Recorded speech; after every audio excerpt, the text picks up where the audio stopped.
Good evening, travelers and adventurers, and welcome to tonight's round table. Hello, lovelies.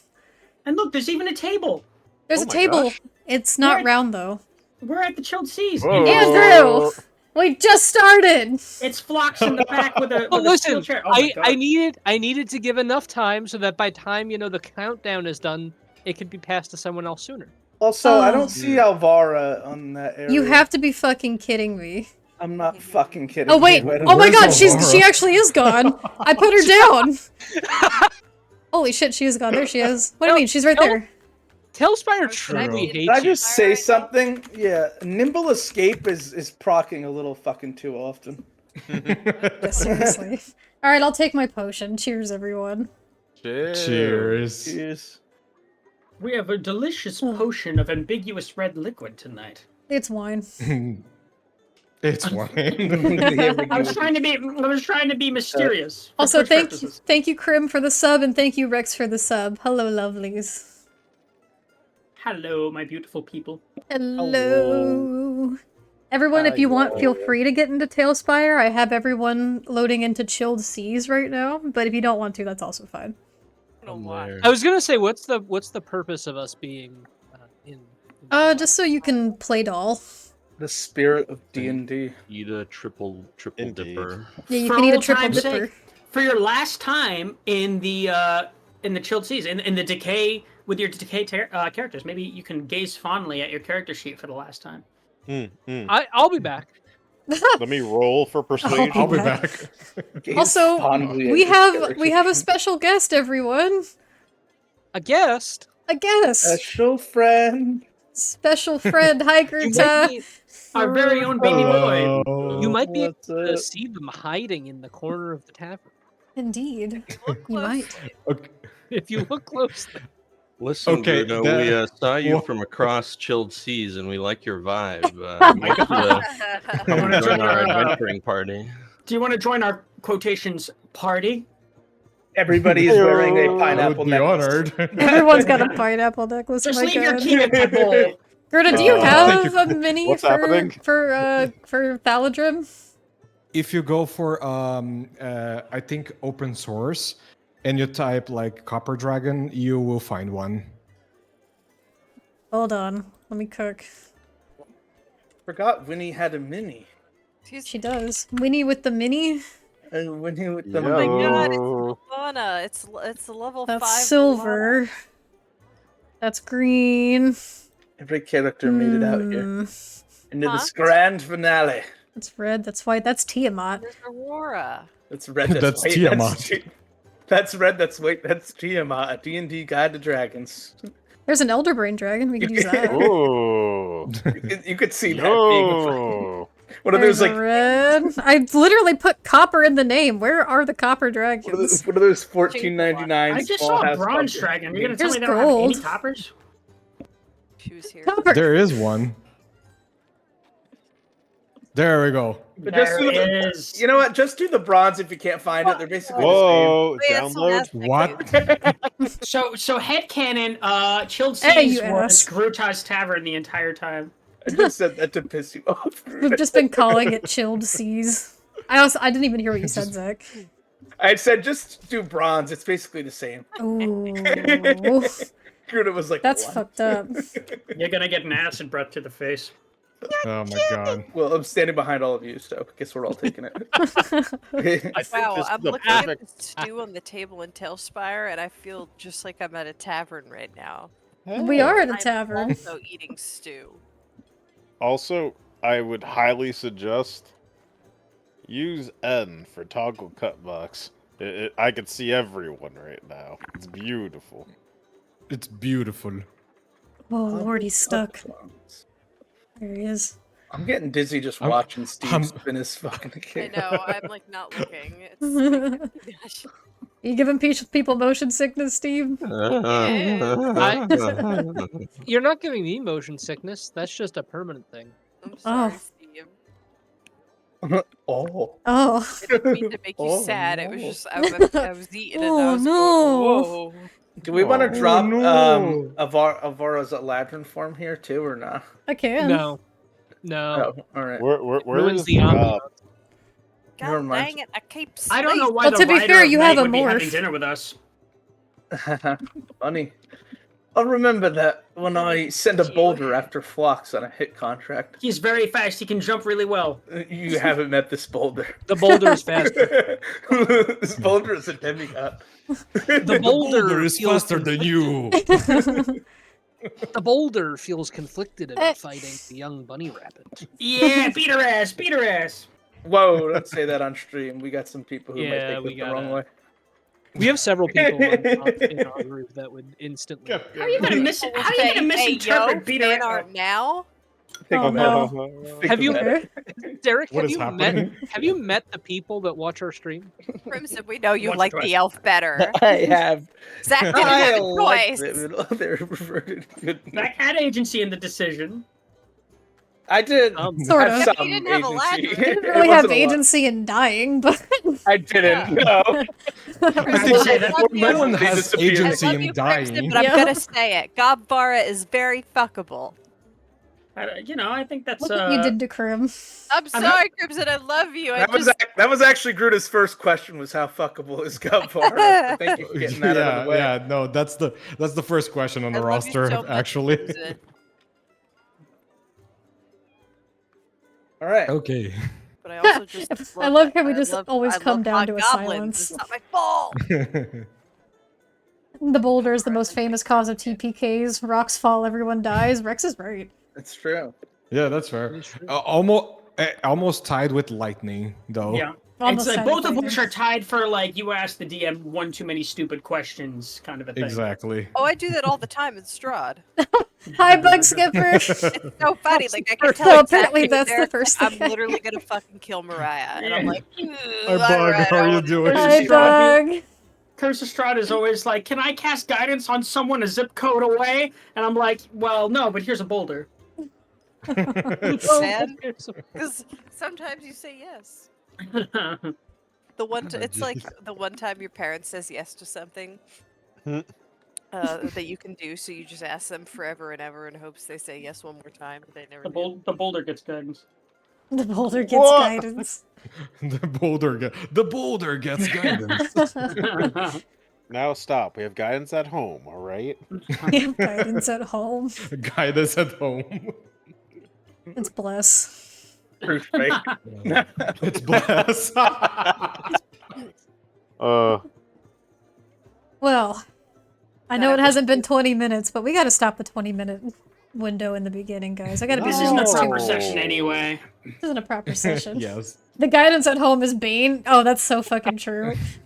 Yep. Exactly. Ugh.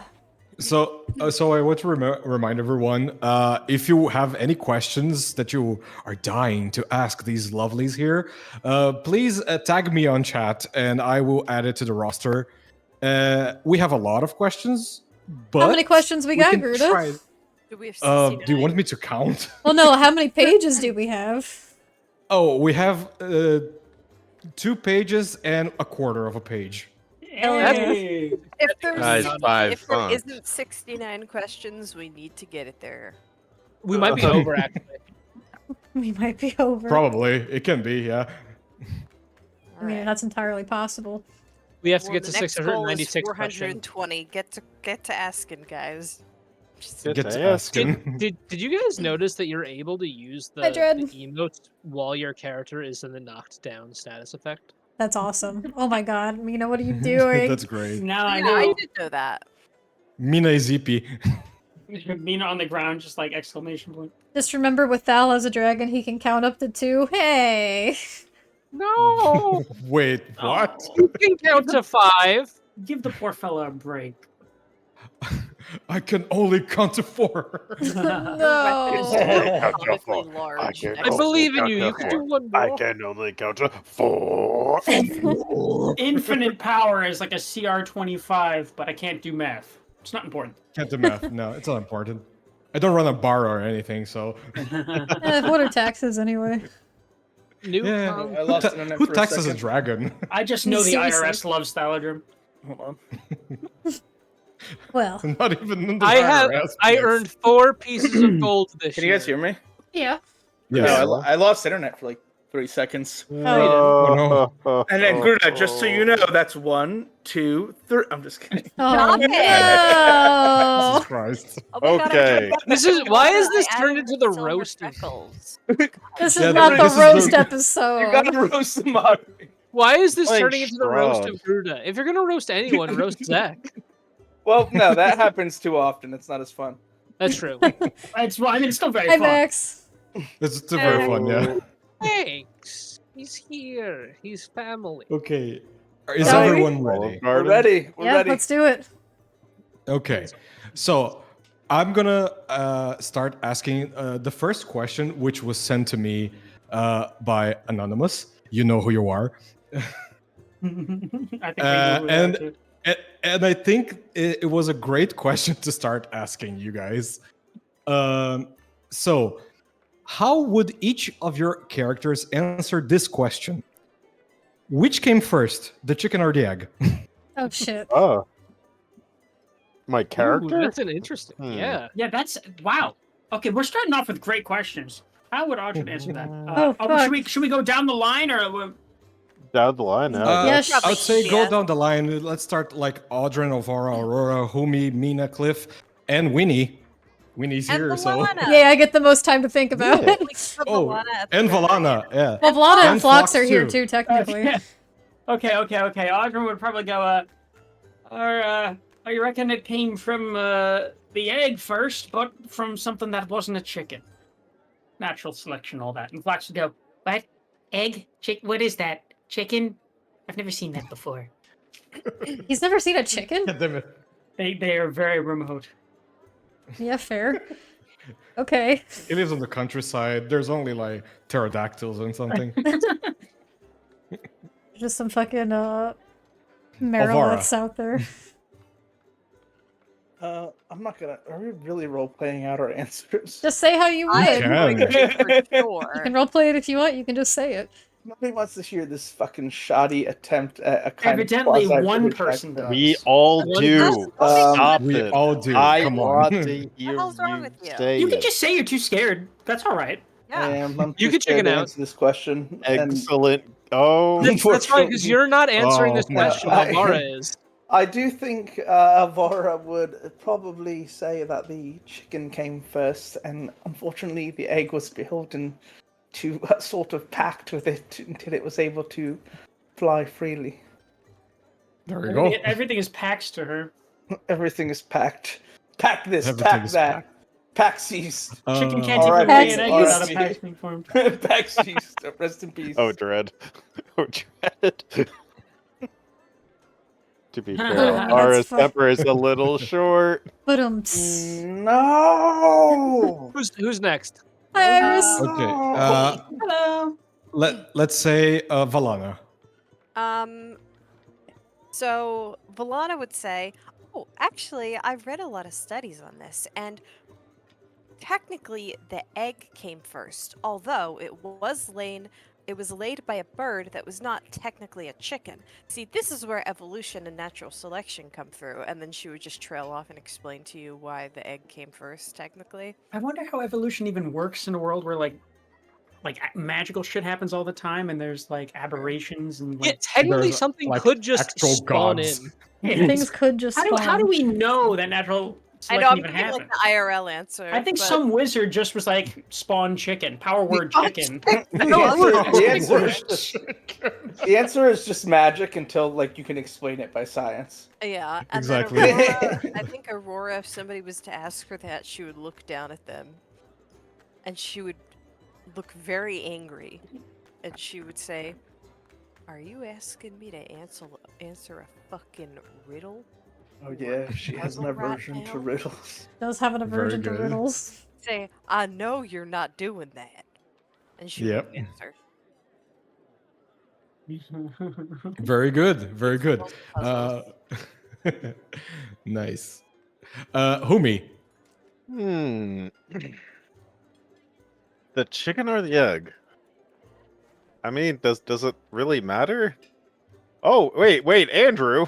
Wait. That was What? for Andy. Oh, That's his comeuppance. Okay. Well, I guess I gotta. I've been waiting a long time for you to be on the receiving end of this. I mean, Delicious. the chicken or the egg. As long as the chicken's there to protect the egg, I mean, does it really matter? Everyone's just like Yeah. going into their trauma, their like story trauma. I don't know. I love it. Oh, At least crap. the chicken was there for their Aw. egg. Yes! Oh, dread. Dread. Okay. Dread with the group potions. Oh my Are you god. serious? Yes! While Oh, And my they say God. I'm perish. gonna go pour one. I'll be right back. I was same. dreading this. While while I while I'm away, Mina. Mina. I kind of want to say that the chicken came first, but I don't really know. Maybe it was both. Oh, that's cute. Hi, Onity. How would Cliff answer? Am I the only one Gross. imagining all the There's characters no around the such table thing. with Thaladrim on one side looking at tiny flashcards? No, I you're need not. Hang on. I kind of now really would love to see Thaladrim in dragon form with like a nice suit and flashcards. He's got a little bow tie on. Yeah. Trivia night at like the chilled No seas. suit, just a bow tie. Oh, just a little bow Just tie. the bow tie. That's cute. And like little glasses. Yeah, like Creme de Old Summer man with old man glasses. glasses. With old man Yeah. glasses. Yeah, yeah thanks, Grim. All right, guys. Cliff? I'm Cliff, Lauren. come on. Cliff. Cheers. Cheers. Oh, let me Cheers. grab a potion. But while I do that, Cliff doesn't really understand jokes, so he would say, "What came first, the chicken or the egg?" Well, eggs are more of a breakfast food, and chicken is like lunch and dinner. So I guess egg first. That's why I love Cliff. God damn, that was a good one. I like that. Yeah, that was a good one, yeah. That's I love awesome. Correct answer. it. Crisp one. Give He us a gets crisp snaps one. for that. You get snaps for Eat that. first. It's I can't sip from a can, but I'm gonna blow in this almost empty bottle of whiskey. Hey! That is so satisfying. That was Yeah, very I good. love that. All right, I'm back with a potion. Nice. Good. Catch up. Well, you missed about 5 questions, dude. Jesus. No, you did. You missed Uh, answering the first question. and finally, Winnie. Okay, so I'm gonna answer this as canonical Winnie because the one in this campaign was very much like an AU. But canonically, Winnie has never been outside of the Shadowfell, so she would have no clue what this The is. shadow fell. So she would Shut quite up. literally say, "What is a chicken?" The shadow. She would Fell. literally just be like, "I've never heard of a chicken before. Can you show me a picture?" Aw. Speaking tongues. is the- I can show you. I can show you a chicken. Come on, let's get out of here. I can show nice. you the chicken. Squawking, Very good. wobbling, splendid. Thank you, Anonymous, for your amazing question. Oh, Now, Yeah. let's get to the nitty gritty of this, okay? Let's do it. Mhm, mhm. So, Winter, Oh boy. the idea behind Aranya was really interesting to see. Where did it came? Where did the idea for her came to be? Any screaming inspirations? Well, okay, so for Arania, first of all, one of my favorite races in D&D are the Shadarkai. I think they're very interesting and cool, and they honestly don't get talked about nearly enough. Arania was actually a character I had contemplated playing in a campaign once. Not nearly as like, you know, with this kind of background, but she's just been an idea I had tossed around. And then basically what happened is when I came up with all of this for the campaign, I was sick with COVID for the very first time. Gonzo, you would remember because you went and got me a sketchbook. oh my gosh. Yeah, you remember that? I was Yeah. sick and stuck in my room, so you went out and got me a sketchbook, and that's when I drew out of pure boredom, like a map, and that just happened to be the map for the continent I made up. And then I just kind of Ooh. went from there, and I was just trying to think about things I could do to like build, and then I thought about bringing Arania in as like the BBEG, but then I didn't have like a main driving force, and then I was trying to think of things that are really upsetting to me personally, which are insects. I fucking Ooh. hate arachnids and insects and all of these creepy crawlies. Me So I was too, like, well, what girl. would be fun for like a kind of sinister thing? Spiders. So I combined Arania with spiders. I made up the whole Irithic thing, and then it just kind of snowballed from there. I like that. I really like that. The original and, idea actually fu- was not a spider, it was a fucking centipede. Oh, that's horrible. Sure, you Ugh. absolutely would It not was a been able to centipede, play. but I actually was too went grossed way out by more the so- centipede.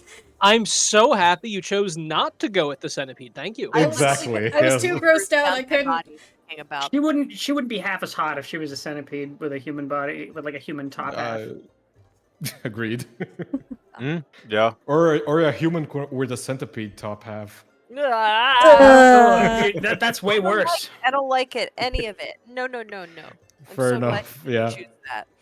Oh, paper's on it. I Um, remember Paper, actually, no! Winter, do you remember when going I was off. trying to guess what creature it was, and you were like, "It's stuff." It's like, I know it's something you really hate, and she didn't tell me it was a bug, but I was like, "Is it a stink bug?" Do you remember that in the lab at the pharmacy? Yeah, before the campaign even started, you were trying to guess what like the main force of the campaign was, and I wouldn't tell you, but you did guess stink bug. I did, But, guess close stink bug. enough. I was like, "What do I hate?" And I was like, "Is it a bug of some sort?" And you were like, "No." And it was, but you were good at. I mean, I believe everything that everybody tells me. So And going off of that information, because I wanted to know this, and I know that as some people also, when you showed us the map of the continent, there was a few islands on the top that looked a little bit like a spider. Oh yeah, Was it supposed to be like a big force for the campaign? that's highly intentional. That is where Irithic himself is buried. The ice has formed on top of his body. So that is him. This He is a has little formed interesting- islands. Wait. This is we a little thought interesting this. thing you can do post-campaign. Go back and look at those maps in our map tab, and you'll notice that those islands are roughly in the shape of a spider. That's A little very bit of an much on Easter egg for you. purpose. we noticed that. It was didn't we? hiding in plain sight the whole time. We did We notice read this at this. some point. Yeah, we did. We read this. Yeah. And Yeah. He is the decay within the ice. He is the decay within the ice. And fun fact, there are more. There was there was Shantaea's demigod little insect son thing, which does not have a name. She didn't name him because she thought he would deserve to be his own being. But Irithic is up there in the ice. The mantis, which was Shantaea's, is in the grass, but there were actually others.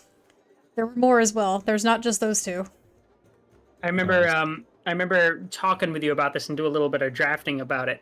I do want to talk a little bit about the cuttlefish. There is a massive cuttlefish demigod in the water that you guys never came Oh, across. that's awesome. Oh, I'm so sad now. I know, the cuttlefish would have been cute, actually. Yeah. Well, thank you, Winter, for answering this first question. Yeah. Thank you. Good is like, we're Let's- not getting through this. We're not getting through 2.5 this. pages. Mariah. Me? Yes, you. Okay. From Valana to Aurora, what was the most challenging thing about changing the character in the middle of the campaign? Would you like to see more of Valana in the future? A one-shot, maybe?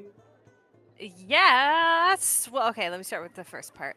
The most challenging aspect was not sharing the bond that the group already had, or the common issue that kind of like was keeping them together, being in a literal state of decay as a result from rejection, their bodies rejecting Merkel's I guess blessing, I think. Well, his version of a blessing.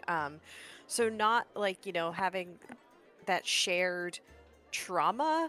I think it was very difficult for her to or for me to navigate, like how I could work my way into the party. how I could grow close to people who were already, comfortable around each other. Oh, we're getting a raid. Valkyrie, thank you so much for the raid. Thank you so much. Hey, Good to see you welcome. here. We love you, Hello. Val. We love you, Val. Get a shout out for Val in the chat. We love you, Val. Yes, Val. Yeah. Yes. Yes, Val. Yes. Yas, queen. Yeah, I think that's the most challenging aspect of anybody. Like if they have a character die, or if they bring in a new character, later in the campaign, like when you're over 25 episodes in, it's just the challenge of being able to fit in with the group dynamic. And I found this especially to be challenging throughout the entire campaign, just not sharing the common affliction that everybody wasn't suffering from. I felt a little better when Alvara didn't have it anymore, but she was a goblin and she hated us.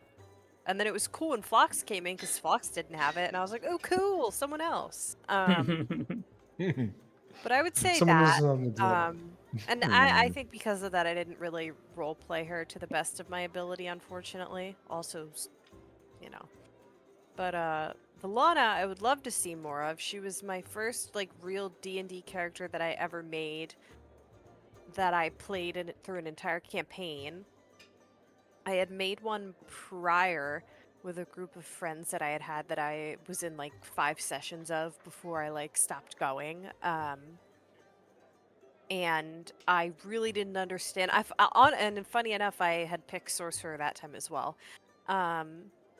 So I would love to see more of her now that I understand more about D&D lore and knowledge, and just knowledge of the classes and the races themselves. And I'm gonna say it, as much as I love Aurora, part of me regrets not sticking through with Valana, because I really feel like I could have done some cool stuff with her. But I do love Aurora. Very good. Thank you. Thanks. Andy, Yes. Mina was a powerhouse when it came to healing, but there are other points about her that you wanted to explore more. Is there more to this question? There is a little bit, but I want you to answer that one first. Okay. I mean, I would have liked to explore some of the like battlefield control elements that I tried to include in her kit, but one, we needed a healer, and also like it felt like more of Mina's character to help people and heal people, which is why I tended to lean more towards the healing side of things. Okay. And what was your main inspiration for her? Ooh, that's an interesting one. I uh I was I do going that all the time. We just stop talking. You're like, oh yeah, I'm answering a question. Right. when I was coming up with the character, and I was struggling to find a character. But I came across an old like journal from high school when I was cleaning up, going over like all like the high school readings that go over like loss of innocence and stuff like that. God damn you, paper. I was like, what if I built like a fairy tale about the loss of innocence, but made it an actual fairy, and that was kind of like the basis for Mina. Pretty I cool. like didn't that. know that. Yeah. Cool. I like that a lot. I like that a lot. And tell us a bit about how Mina's grove and her teachings on the grove would look like. Oh, that's an interesting one. Well, Mina would want to set up her own like druid circle. And she would want to focus mainly on like the stars and fate, and how the stars can help you can lead you through life's mysteries and tribulations. I like that. That's fun to see for like a circle of druids. It's really fun. Circle of Stars is probably one of my favorite druid circles, followed by like Circle of the Moon. Oh, Yeah, Dread said she'd have her own fairy circle. She would. Thank you, Andy. Then I loved Mina, and they're probably one of the point characters that we will remember by a lot. Like we will remember all of the characters. Mina is such an iconic one because I actually never seen a fairy be played like that. Oh, Yeah, it's an interesting like race to play. They're kind of tricky to include. But they're fun. I had very much enjoyed them. Very nice, very good. Next one, Gonzo. Oh, yeah. Let's talk about Humi. Yes. Humi was such an interesting character to see played. What do you think you liked more about role-playing them? Honestly, what I loved about Humi was just simply they were so malleable in terms of roleplay. Like, I could have gone any route I wanted to. I could have played the city guard. I could have been Granny Apples. I could have just straight up been Humi, the performer, you know? Mm-hmm. Having that much flexibility in a character just, I don't know. It's a lot of fun. But I think definitely my favorite is the more tender moments that I got to share with people. Because, like, I don't know. Jack of all trades, but master of none. But can at least, relate to people. That's what I enjoy most. Nice. And anything you like to see more of them? Oh, I would love to see more of Fumi, and I have it planned out. That's why I gave them a mini-me. a kid? Very, very fair. Very fair. That's good. That's a good idea. Oh my god. Well, and what do you, for example, what was your your most screaming inspiration for Humi? I had a few. So the ones that come to mind as of right now, The Great Showman. That was a really fun movie that I liked a lot. I kind of like the idea of like, there are outcasts in the world, and like sometimes the way they come together is through performance.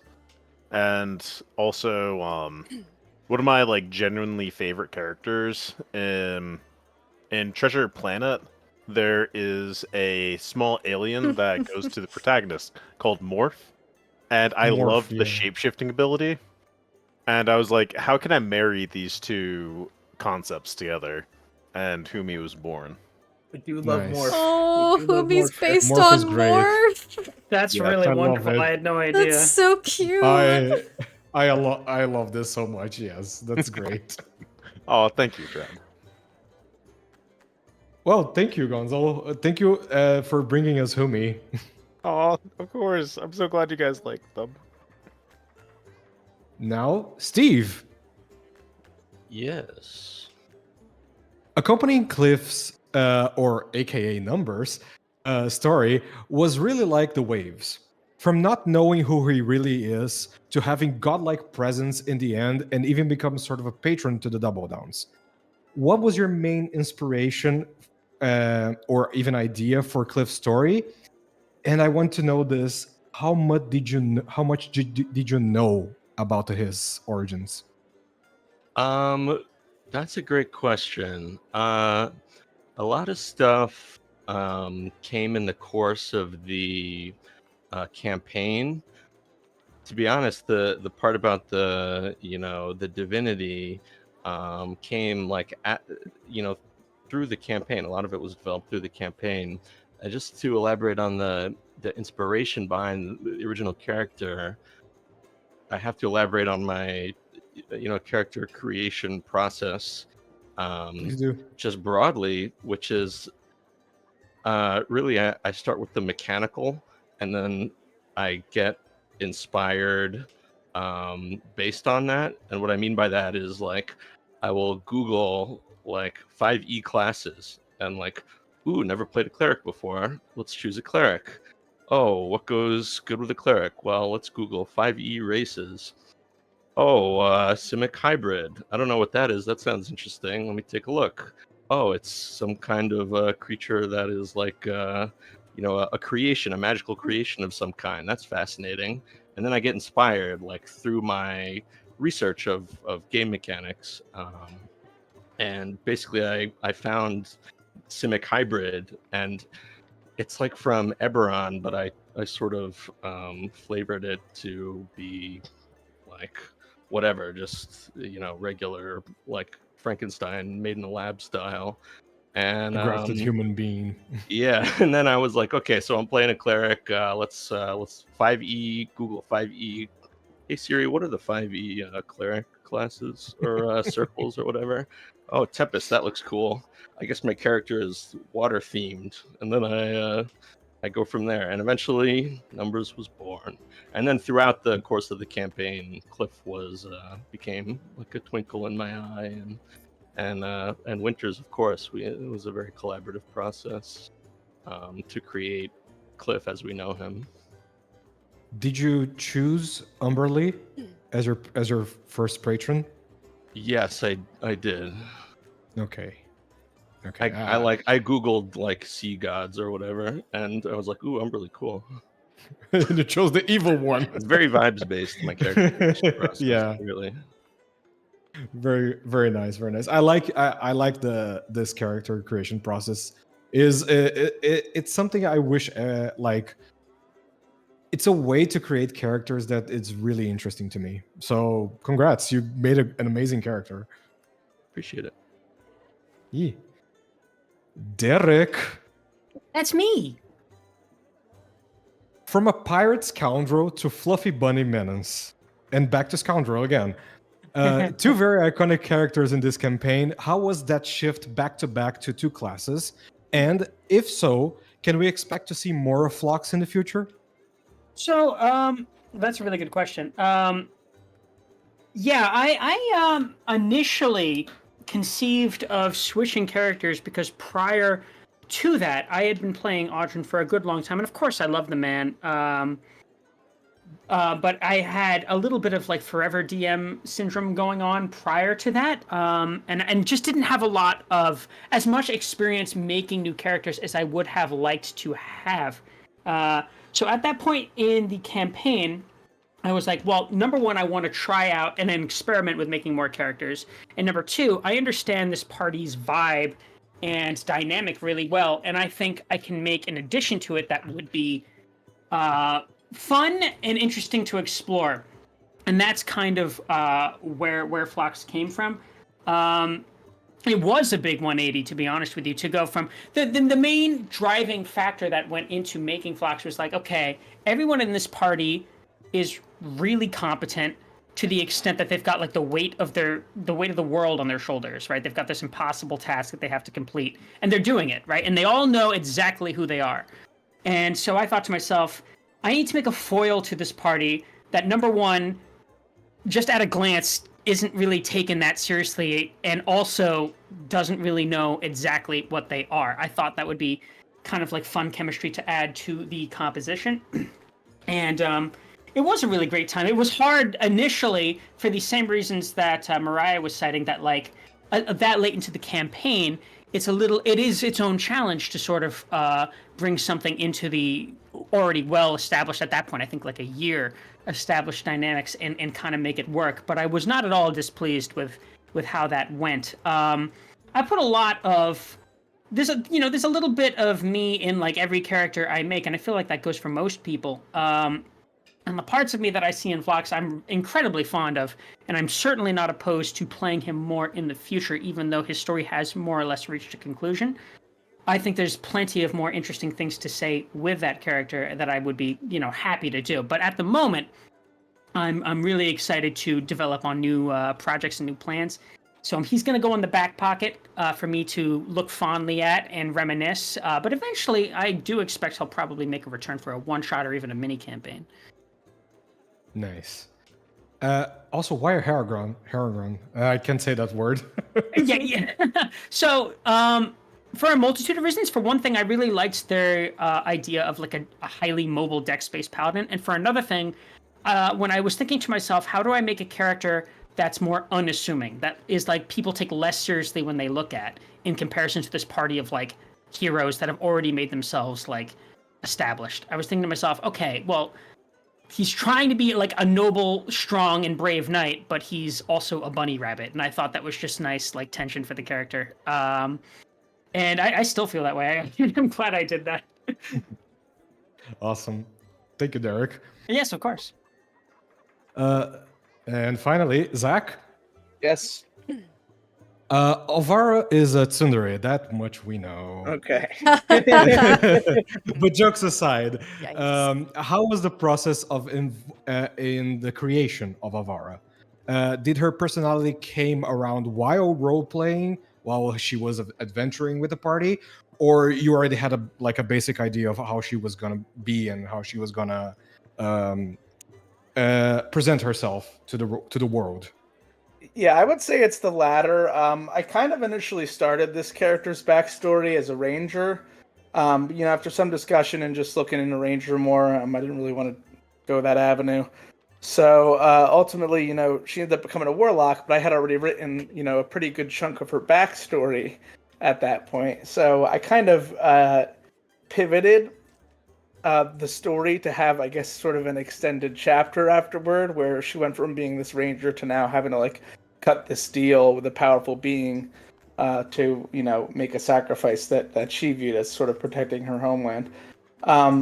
At the same token, I wanted her to be kind of jaded as a character. I wanted her to have that good because in her backstory, for many years initially, she is good. She's a 200-plus-year-old character. I would argue for like just over the first 100 years, she's kind of was in her spring form. She had this innocence to her, and there was like this big part of like her growth and just loving nature and exploring that she kind of held on to. Alchemy, which her parents did. We had a little moment in the Hag Hut where she was really into that. So there were elements and flashes that I wanted to sort of show, but I did want to have her at least initially present as this very jaded character, this character who was not really trusting of others because she's been on her own for so long, because for the last sort of 100 years prior to the events of the campaign, she was living as basically like a hermit in Neverwinter Woods, serving Baba Yaga and kind of like going into the city or venturing out through the woods. There's a portal between the Feywild there as well. So it was kind of done with that idea in mind of having her be this sort of character who lost their way as a result of the pact that they formed. Nice. And what was the inspiration behind her? The Yeah, main inspiration. For me, I didn't really have any sort of character I latched onto. I think once I went the warlock route, I did want to kind of have like a, not necessarily an anti-hero per se, but sort of a less traditional hero, like that turnabout route. I kind of built her more around, I guess, concepts rather than a particular character or particular media. But I like the idea of having this like, sacrifice for the greater good, and now you're like, in peril as a result of it. So that was kind of how it worked. I did kind of rate her as sort of embracing the arcane too and enjoying that side. But I don't think she really ever truly wanted to be in a pact with Baba Yaga, and that kind of is also why she ultimately died the first time. Gotcha. Very fair. Thank you, Zach. And now we start with the questions from the audience, from our lovelies here. So the first question I got here is from our dear Bear. Bear. We love you, Bear. And I think a lot of people want to know, and a lot of people want like to hear what you guys have to say about this. This is a question for everyone. If there was one fight you could all have approached differently, which one would it be? I think we all I are got an probably answer. going to have the same answer. I'm gonna have a Far different fight. answer from you guys, but The one we lost. Yeah, we got our asses kicked. We put up a good show and we took out a couple, but definitely the horseman fight. Yeah. The horseman fight where Elvira died. I think that is, and I may get into this with later questions, but I think that was a massive turning point for Alvaro as a character. I can explain why later on, but definitely that fight for me. I have a think we different also one. We Yeah. played it really poorly. Mine is the underground fighting pits because I was the only one that lost. Oh, buddy. Aw. No, we all, Oh. we all No, forgot but you were that. close to reminded winning, us. though. You You were played close to well. winning. It was So- a- I it was a- do remember that it was being a a nail very biter. close fight. That was a nail Like biter. it was That like was. Yeah. it was a nail biter. What? It was a really close fight. I almost choked Doesn't at 1 matter. HP. Fucking. Aw. Oh, buddy. You might have, Oh, you might have lost the fight, but it might have been the best fight of the night. Yeah, know, but you if you need- went you back need and to- fought that guy, now you would. You're just could saying kill that. him. That's so true. Kill And him. sometimes you need a couple cloudy days to appreciate the sun. Yeah. I Spoken like a have- true pirate. spoken like a true pirate. I have a different answer from the horseman fight and from the underground fighting pit. Because I thought the underground fighting pit was fun. But my answer as a DM, obviously the horseman fight was a big L for the group. And I felt bad about it, but it ended up making some pretty interesting campaign pivots, both for Alvaro as a character and just for basically anything we had in mind for that character. Like, nothing was set in stone, but I know, I at least had, an idea of stuff that could happen, and that immediately just went out the window when Alvaro fucking died. I did not foresee this when I made the character, I will say. I did not plan for that to happen. No, I don't think any of us saw that coming, so I was just sitting at my computer like, damn. But regardless, the ones that I would do differently, I'm tied between two. One would be the Ombrier fight. I as a DM wish I had done that a lot differently. Because I feel like it was just incredibly easy, which is great for the party. I feel like they got a feel of tremendous might from it, but I feel like I messed up in some way. Like I just fumbled the stat block somehow and wasn't paying attention. And I would redo the fight with the grafted iterations underneath the I tower. was going to say something similar to that, actually. Yeah. Yeah, I would redo that one. Is it because you Leroy Jenkins? Homie? Nope. Well, actually, no. It wasn't that one. It was the one where so we you were don't trying to regret that. clean. No, not at all. I never regret Leroy Jenkins, especially a good one. I never. I will be right back. Okay. The Question one for all of fight us. that we had with the we were at Shantaea's cave, Rex, thank you for the gift sub. cleaning everything off, and I wish we could have brought the orb to the dragon first. I feel bad killing it still. I think we could have restored the guardian. I have to eventually. admit, I can't help but feel like we could have done that better myself. That it Yeah. was such a, it felt so significant, and we just ended it so quickly. Rex, That's thank you fair. again for the gift sub. Thank you. Thank you, Very Rex. nice. Rex, baby boy. I'm gonna throw this out there now that you bring that up. One, there was a very hard fought route, but there was a route where you could have cleansed that dragon instead. And restored them into a point of peace to where they could have died peacefully. And Yeah. I don't think they would have ever been the same. I think they were going to decease no matter what, but you could have at least saved their soul. Two, the same could be said for Arania. There was always a way where you could have gotten her to turn. And of course that was out the window, far into the campaign, because it just was never attempted. But there was a point where you could have gotten her to... You could have cleansed her, gotten her in a right state of mind, this, that, or the other, and the campaign would have taken a huge pivot. But it didn't. And you know what? I think it ended pretty cool, regardless. Very nice. Well, so now that that's out of the way as well, we have a question here from our dear Paper. Paper. Paper. Watching you, Buckaroo. So Paper wants to know who or what was the cutest romance encounter. wasn't a lot, from unfortunately. I was each going to of our say perspectives. this campaign was relatively sparse on those, but I do find that I loved the dynamic of like Adeline consistently chasing numbers and numbers just like not knowing what to do with it. Found that very charming. And I mean, Valana literally almost got herself killed, and maybe did get herself killed just to go chase after Yukon Cornelius. So that you got to respect that dedication. Were there any? I'm gonna add something to this question.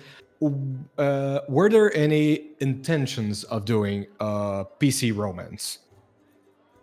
I don't think anybody intended for it to happen. Still don't think anybody intends for it to happen. Whether or not that's people fair. are open to it, I think is a decision both players have to make.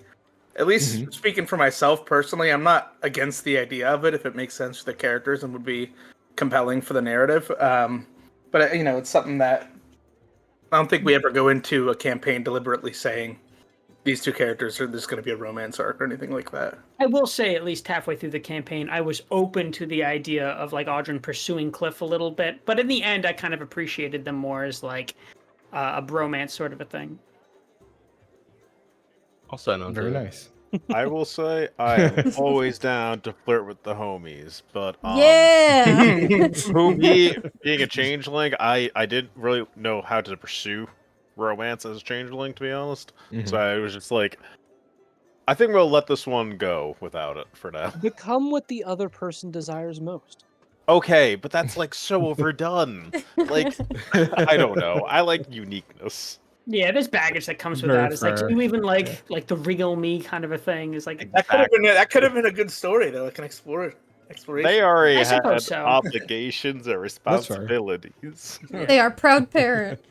While there wasn't a Let's lot go. of romances and there were no PC romances, I will say, I think one of the most fun things about D&D is getting to flirt with the homies and make a silly story. Exactly. No. I don't need D&D to do that. That's just Tuesday for me. Well, but D&D is more fantastical. It's fun. Yeah, you're right. Hey, whom should have done mine is bigger. Oh my god. Oh, jeez. Well, since Mariah's not here, we'll hear her answer later. Poor Yetta. I have a question here. I have a question here from Fables for you guys. If each player character could leave one item behind, either in their possession or crafted post-campaign, what would your legacy item be?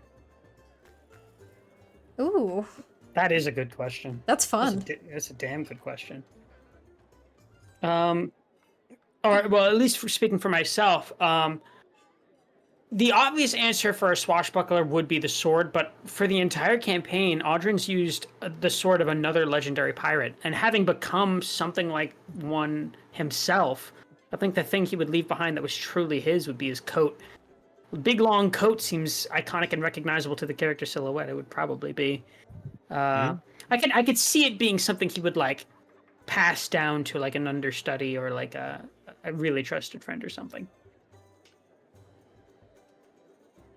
My turn. Nice. That's your sword? yep. Sorry, I just got back. So for me, I think this is gonna sound a little. I'm gonna employ some religious imagery here, but I think you say it can be like even something we make post campaign. Yeah. I think for Alvara it would kind of be like a crown of thorns, if that makes sense, for a few reasons. First, her new role as this sort of Feywild queen. Secondly, I think a lot of what Alvara tried to do throughout the campaign was, and even in her own backstory, was like try to sacrifice for others, even if it didn't always come across like that. I think that was ultimately what she was trying to do. In her campaign, it's pretty obvious. She enters a pact to save her town. I think, or pre-campaign. I think in the campaign, her rejecting Baba Yaga in favor of the party was sort of I don't think it's something that was really highlighted too much, but it was a disavowing of 100 years of a relationship that she did benefit from to an extent, even if there were, drawbacks. But I think it also was symbolic of, especially with their change, kind of like in a way dying again for the party. So for me, that would probably be the idea behind it. Okay, fair enough. Let's see. Anyone who's gonna jump on a bullet, or do I have to choose one? I think we should just keep going down the line, no? I'll go down the line. Yeah, sure. So, Mariah, you weren't here to hear the question, so I'll ask again. If your character could leave one item behind, either their possession or craft their post campaign, what would your legacy item be? Legacy item. Yeah, like a heroic item. It's like their heirloom if they were to pass one on. Yeah.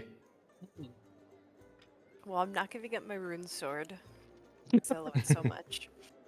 I think Aurora would leave the very first weapon that she ever fought with in the campaign, and the weapon that she had been fighting with since level 1, before she even knew the party, which was her good old trusty axe. I think that she had a lot of history with it. I think that it helped her get through so much in her life prior to even going on the path of being an adventurer, but with just practicing and learning and coming into her own. I guess she would leave that. I think Valana. So it's hard because I have a level 10 Valana created, but that was for the one shot I wasn't able to attend. So I guess a level 5 Valana. I mean, I'm assuming she's level 10 now, but if she was to leave something behind as part of her legacy. He did say it could be something she makes like post campaign. Yeah. Yeah. Okay. Oh. Oops, muted myself. I think she would probably want to leave behind a book. She loves to read, she loves to write, and I think she would want to fill it with all of her adventures and the adventures that her friends, the Double Downs, would tell her about, so that there is some sort of record of everything that they had to give up, of how hard they had to fight, of what she was doing in during that time period away from them. Zach. Zach. Almost as if it was Crush. Oh my God, Zach. Just so that, in hopes that it could somehow travel the world and people would know far and wide their story and everything that her friends, did to save Borodin and the steps along the way. Nice. That's very sweet. That's actually nice. She wasn't a part of it, so I think she'd probably want to record it for them, or just to, Be like of a scribe for the Double Downs. Yeah, in a way. That's nice. Nice. Humi. After giving it some thought, I think the item that I would have as a heirloom would be one of the, I believe, first magic items we came across in the campaign. Mina had gotten a dog whistle, Ooh. and that was given to me as a, a friendly trade. And, well, it ties Humi back to Shift, the Blink Dog. And, I mean, it brought back a part of their background and backstory and something that grounded them. A time when they had just gone back from the dead. I mean, finding grounding through friends. I think that's an important legacy to pass on. To rely on others where you can. It's important. Aw. Nice. That's sweet. Yes. Mina. I think Mina would have to leave behind the star map.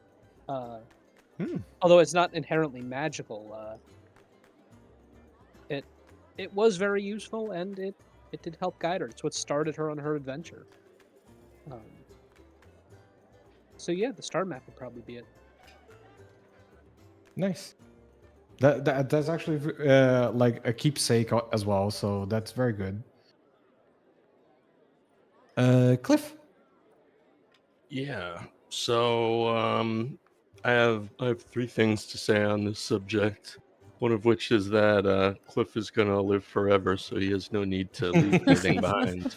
Hey, yo. I'm gonna live forever. The second thing is that so when he broke his bond with Umberly, his mace and his shield, those were his like spell focuses and his like special connection to her, and they burned to a crisp basically, but they are still, like shards of coal shaped like a shield and a mace. And I suppose he would make a monument at Cliff Harbor Abbey to that moment, to symbolize to any newcomers to the Abbey that your path is what you make it. And you can always choose a new one. And if he were ever to perish in battle, he would give up his trusty tide collar trident of the Double Downs, pass it along to the next, patron of Cliff Harbor Abbey and this adventuring guild he had started following the conclusion of the campaign. Nice. Very nice. I do gotta add, I think Flox would pass down Kelran, because Kelran's a living guy in a glaive. That's okay. He would have to spend like an entire probably second arc finding someone worthy enough to take on Kelran when he was ready to give him up. How dare you forsake Kelran? Poor Kelran. Kelran's immortal. Flax is not. How do you know? Fair point. I have no idea where the road goes for Flax. Maybe he becomes an immortal legendary knight. Unfortunately, he died to a becomes a- boulder.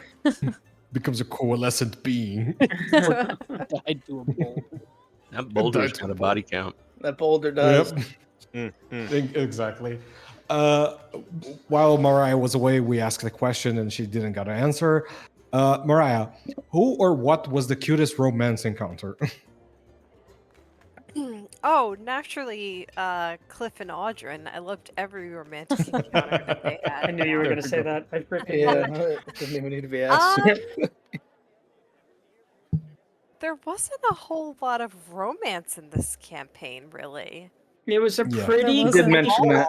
campaign, to be honest. It was with you. about the love of friendship. Very Puritan. Exactly. So That's I'm gonna say the cutest bromance. There we go.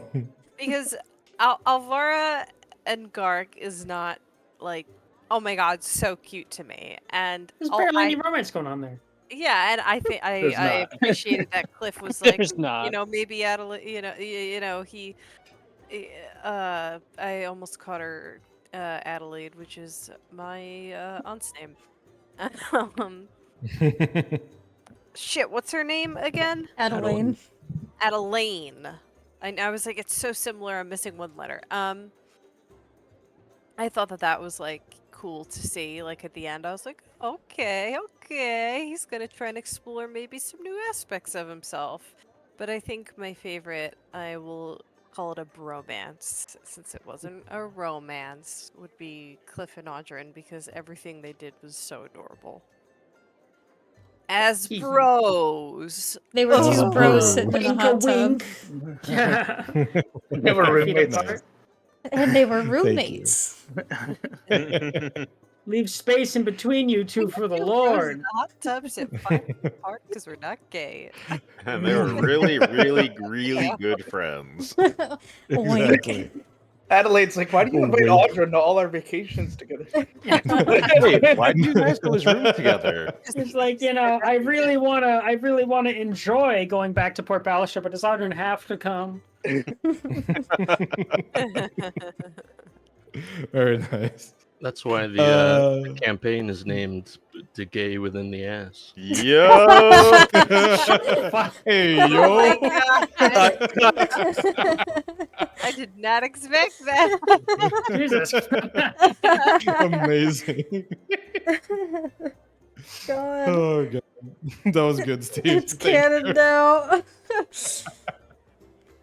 Get on it, paper. Get on Oh it, my paper. god. Don't speak his name too loudly, he will appear. In a puff of smoke. Just homies that kiss each other goodnight and sleep in the same bed. Exactly. Yep. What's wrong with that? Come on. Nothing. There's nothing wrong with that. Nothing. I'll have it be known that every time they French kiss, no homo is whispered right after, so... Mm-mm. So it didn't count. That's right. Fair. Okay, for next question, this is a very interesting one, and I really want to know this. Why, Zach, actually, why did Alvara chose Gark over Titania, and possibly different option of no patron? Yeah, so bear with me. I think Barry's with you? Oh my god, tell him I said hi. yeah, we're talking about Lancer again.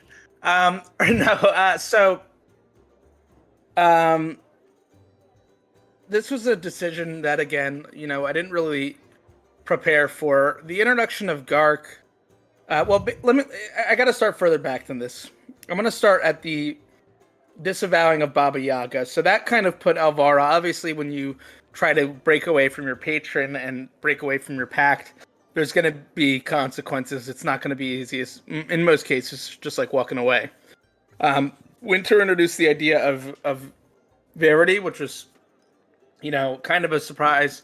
I liked the idea of having this new, good patron to potentially bring Alvara, out of this darkness and kind of as a shield, from protecting her from Baba Yaga if she were to, turn and walk away. But I think, after, again, that horseman fight where Alvara's body was essentially taken and she was killed, functionally, it was a really big turning point in her arc. I mean, I think up to that point, she had been very much, kind of beginning to see that this party was worth sticking around for. She disavowed her patron for them. She was, going through them with this whole quest. She was kind of, getting into it. She kind of was maybe starting to show a little bit more of her caring side with her autumn form coming into effect. But I think after that fight, it just became a sort of bitter... even though the party did bring her back, at the cost with which it came, she became sort of much more bitter and kind of regressed as a character in an interesting way. So we wanted to have Titania as maybe a patron that could kind of try to steer her on the right course again when Winter and I were in discussions about it. And then I also found this, I kind of wanted to have a little comedy patron maybe involved in the mix. And I found this character called the Great Gark online, who was kind of this Feywild goblin leader. He really wasn't super comedic, but Winter kind of spun that for him. But he basically was a powerful goblin leader who was uniting the Fey goblinoids within the kingdom of Nactar and the Feywild.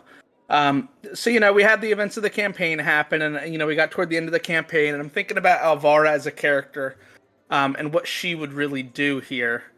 And the Titania thing, it sounded good on paper, but I think at that point, she had her pact with Baba Yaga, and the lasting consequence of that.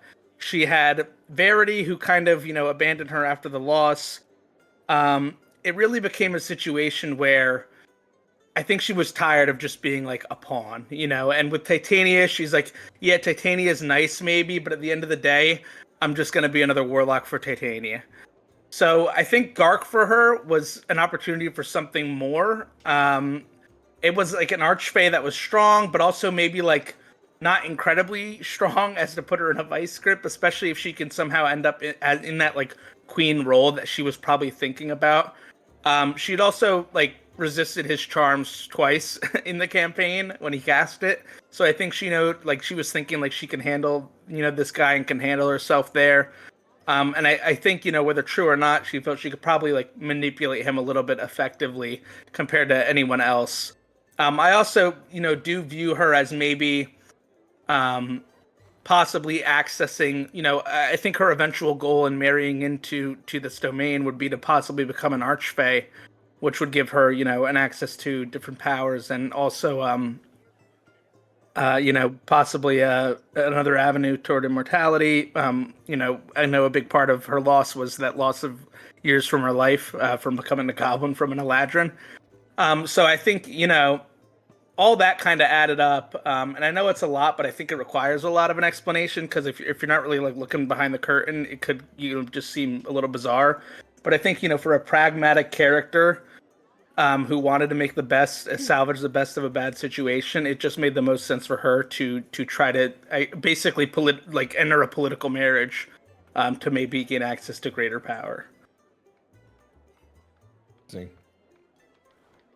I found the choice you made very interesting. I wasn't quite sure why, but now I kind of understand now. Yeah, and just to capstone it, as to the independent adventurer path, I think she's seen how tough the life of an adventurer can be, and is kind of a little hesitant to pursue that path alone, and possibly be reliant on others or be beholden to other forces. So this offered her like a sense of like a safety net more so than that would. Plus, she still like kind of dies after 60 years, most likely on that path anyway. So, but yeah, I hope that paints it. Yeah. I love what Dredd just typed in chat.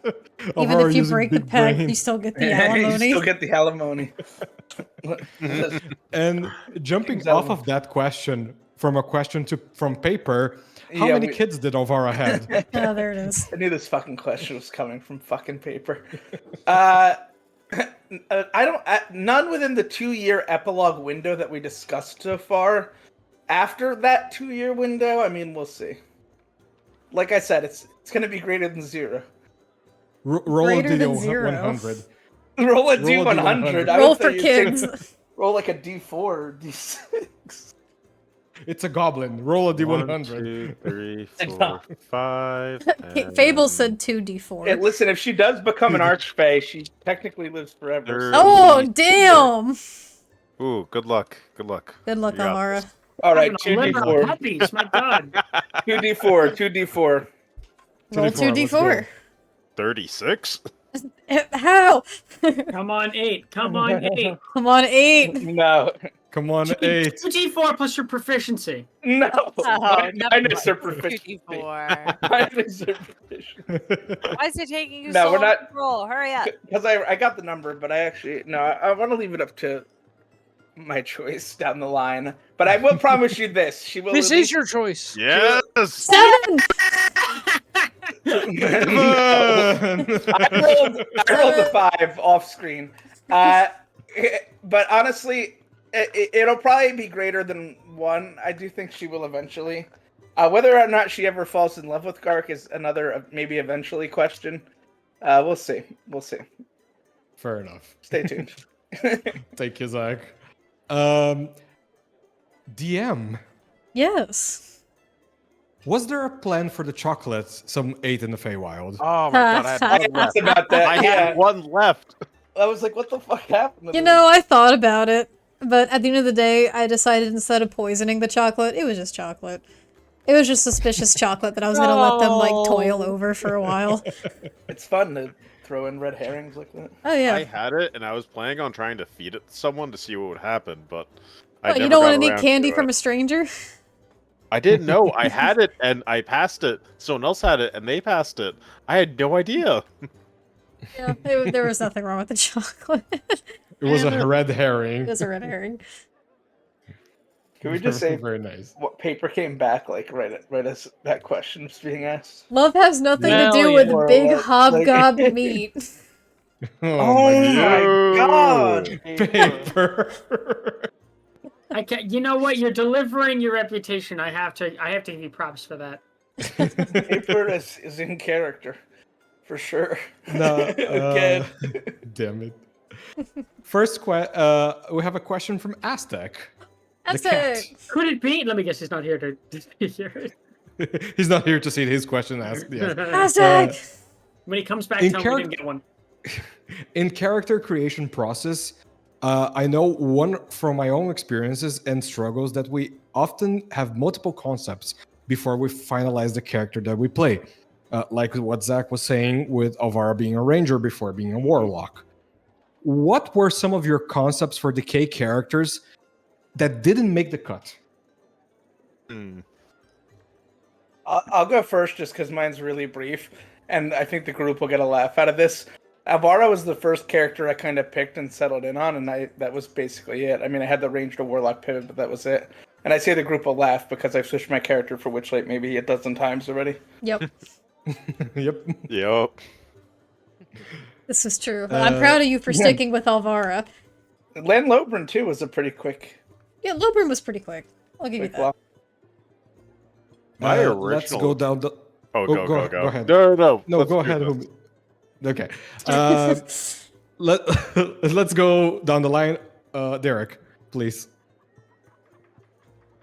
That's me. And the question was just about. Sorry, I was busy looking at Paper's art. I got distracted. My God. Heyo. Sure. I was really surprised that Sure. he did one already. I saw an ad and I was Heyo. like, "Oh my god, already!" Okay, sorry, can you repeat that?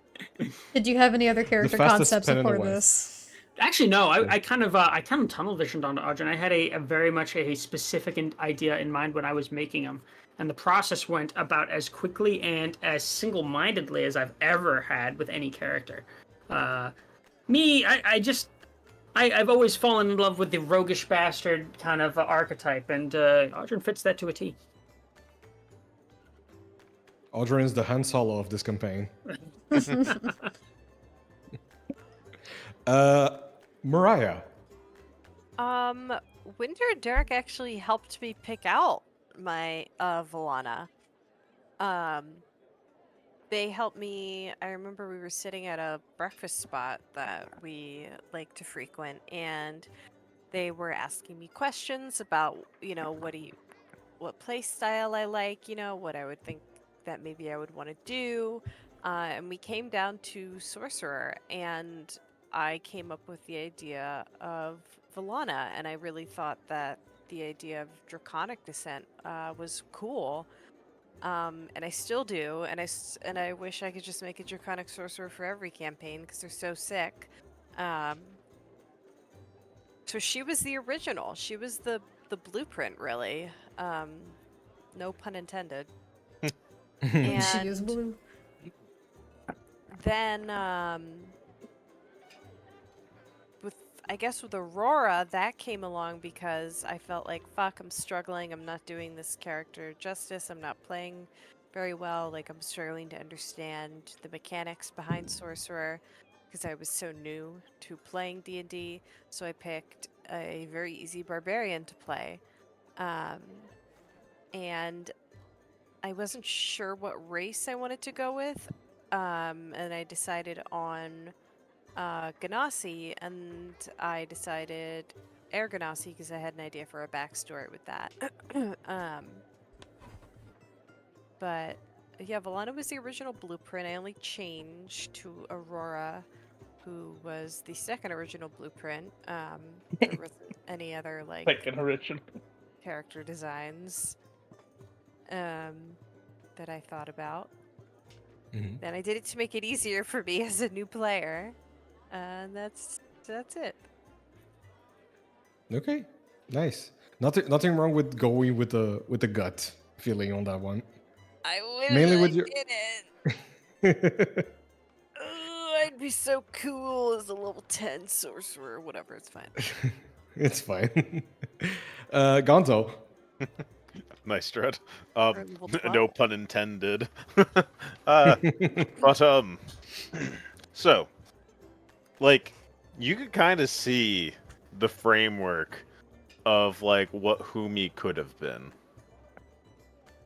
Originally, like one of the concepts I was kind of like messing around with was what if I made a character that is genuinely terrifying? What if I made someone who was a great liar, who could be anyone, who did appear in that kind of uncanny valley type scenario? Because they're 6'2" and they are scrawny, like narrow. And they are really good at doing a lot of things that would make you kind of give you a chill to the bone. I want to keep their changeling vibe as like kind of like I've seen in myths where like they were used to like steal children and like just be just honestly kind of really terrifying creatures. But I personally just don't have that type of like drive. So I didn't do it. But Fair. I wanted to Instead like you made a leave it cutie. in there. Yeah, exactly. I can't be scary. I mean, I wish I could. Andy. Yes. This is a tricky one to answer because I don't think you realize, but I have a constant stream of unending character ideas constantly flowing through my head. Tell me about it. Like, I will see a random object on the side of the road and be like, character based around tell me such about object. tell me about it again. I was actually thinking before I came up with Mina, because I did really want to play a fairy.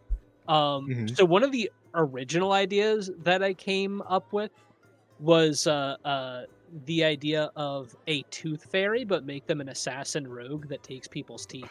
My my God. Amazing. So I love cool. that. I really love that. Right? And then, but I was like, I don't know if I could be that mean.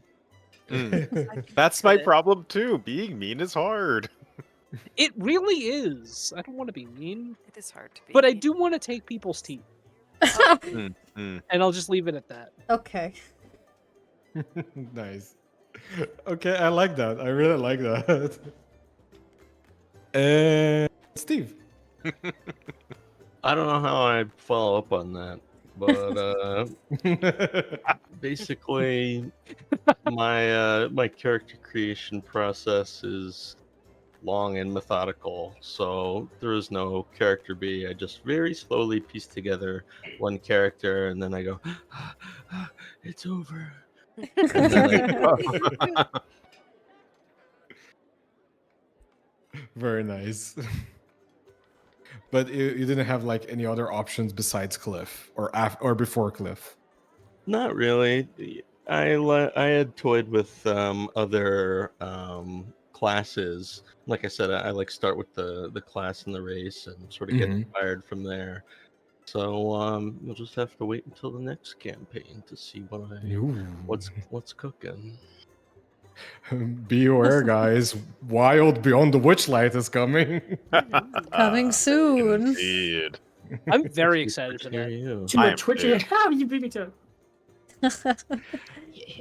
Okay, next question from our dearest Bear again. Bear.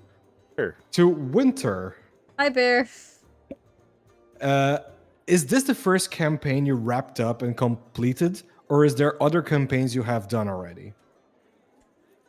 So as a player, this is not the first campaign I've completed, but as a DM it is. This is only my second time DMing. The first time I DM'd was a campaign that almost finished in college. That was a Pathfinder 1E campaign that we did. Respect. Derek, Andy, you remember that. Oh, I do. And we had Gonzo. Yup. Yeah, you know. That was really fun. We didn't get to finish because I think the semester ended and we just like couldn't really resume afterwards or something like that. Yeah. But that was a lot of fun, and I just, like I said, when I got sick with COVID that time, I just came up with this campaign and got the itch to give it another try. It had been years after the fact, and I'm happy I did. This was really fun to do. This is my first time finishing a campaign as a DM, and I love getting to watch the players just do their thing and watch the story evolve from there. What do you mean, who needs drinkies, Dread? What do you mean, Dread? What do you mean? Dread. Dread? Watching Please. you. Oh, hydrate Sippy. Okay. Oh, It's a I was hoping bit for nice. something else. Thank you for the hydrate. Thank you for the Thank hydrate. you. I needed it. Ooh, that's not a hydrate. Ooh. Oh no. Derek. All right. So be it. You guys are gonna kill me. We have another question from Fables. Yes. When is each character's birthday and their favorite birthday dessert? Ooh. So down the line, Derek, after you drink your potion. That's a really good question. I'm gonna get my potion right after this question. I feel like in my mind, Audrin is. I kind of feel like he's an Aries. So that's a Aries. Remind me, that's July? Nope. No, that is the end of March to the end of April. Jeez, I was way I off. feel like he's an Aries. Proceeds to not know What's where a fire Aries sign? come from. I know. I know about Aries. I don't know the exact dates, but I feel like sometime around then, he's probably late spring. And his favorite dessert, that's a great question. I think his mom used to make him when he was a little lad on the coast. Probably used to make him like a kind of like a wild berry fruit tart. That he probably remembers fondly. Ooh. Throwing this out there, sounds good. now that you mentioned Audrin's mom, you guys did have the option of meeting Audrin's mom this campaign. It just didn't happen. Audrin's Ooh. mom. It's got it was- going on. Does she? She was a witch. Yeah. She's a gave MILF. him Yeah. his- So yes. Audrin's mom. Dude, your mom's lucky she didn't meet me then. Audrin, what do you guys want to do today? Cliff, hanging out with your mom? That's gonna completely ruin their relationship. Carl. Oh, Carl. Zach, what's Alvara's favorite dessert and when's her birthday? You don't want to know, dude. I do. All Everyone does. right. People want to know. Let me see. I'm just on CoStar right now, and I'm looking at Aries here. And what I got Zach. is what I got is no filter. Gets angry, then forgets why they were angry. Thinks everything is a game, and they can win.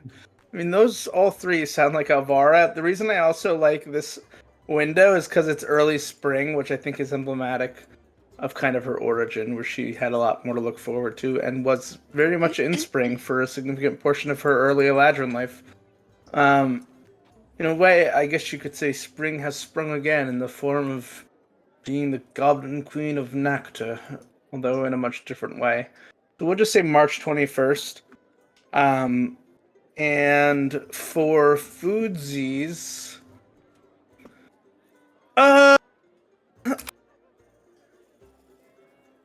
this is a tough one. Oh, I get it, Dread. I'm It's gonna- like these nuts. I'm gonna say one of those like I'm sorry. It was funny, goddammit. I know it. I don't know why I said it like that in that voice. There is these nuts, yes. Go ahead, Zach. I can't anymore. I'm rattled. Shooketh. He shook Get her. over it. It's hard for the dessert. I'm gonna say like one of those like like you ever see those cakes where there's like 4 in 1 and it's like 4 portions of like a different cake, like a 4-in-1 cake. Yeah. Mhm. Yeah, probably that with like a little bit of like A Four Seasons Ooh. cake. yeah, exactly a 4 Seasons cake with a uh, I think on the side like a little pistachio ice cream, Okay. maybe Very mint safe, chocolate, very nice. maybe mint chocolate chip, a little goblin in there. You know Was what I it mean? all green? No, well the four seasons cake was not, but the cream be green. But yours The is. cream. The creme de creme. God, Zach, why'd you say it? Now I'm thinking about other things. What are you thinking about? It's your turn. Speaking of, Play in your mind. Mariah. For Aurora, I think she's probably a Taurus. But she is the generic stereotype of a Taurus, not like the Taurus that surprises you. I think she is definitely stubborn and strong-willed, Eats a but lot. she, Eats a lot. Yeah, she does love to eat. That's why Chilled Seas is her favorite place. Those who she cares for, she will defend and protect them, until her dying breath. They are known, and I think it's so messed up. People say if your Mercury is in Taurus, which is like people who don't understand birth charts, it's sort of like how you articulate yourself and process things. They say that they process things slower, that they don't catch on as quickly, which I think is so fucked up, but I do think Aurora's a little stupid. She's not that smart. It's not her best aspect, but she's very strong. And I think I see her being more of like a June. No, not a June. Yeah. No. Very end of May. Like we're talking like May 21st, 22nd, like the end of very end of spring, beginning of summer baby. I see her as. Fair enough. And for Vallana, I would say blueberry pie. no. Potatoes. Aurora's dessert would. She's not really into. Aurora's not into sweets as much as I am IRL, but she'd probably like a good dessert beer. Yeah. Hell Some yeah. mead. Like a pastry stout. Yeah, like beers that are sweeter, intended Like to an like. alcoholic float. Why did two people Yeah. make cherry pie comments over there in chat? Hey, yo. Thank you. So yeah, I think that would be her dessert of choice. Frankly- Vallana, I'm debating on her zodiac sign. I would say I would say Pisces, because I think that overall Vallana is a very. I intended her to be, which she never. I really never got to show it. A more whimsical character, who is very into the arts and the arcane. Hence her, I guess magical ability. You can't ask me to talk about zodiac signs. Oh my god. I would say that she is also sensitive. I would say that she is definitely a dreamer. And it's not because she has blue hair. It's not because she has blue hair. Zach can look the signs up on CoStar as I talk about them. But I think her favorite dessert would be an apple pastry. Nice. Very safe. And very good too. I love apple pastries. Very nice. Now I'm thinking about what Farron would be.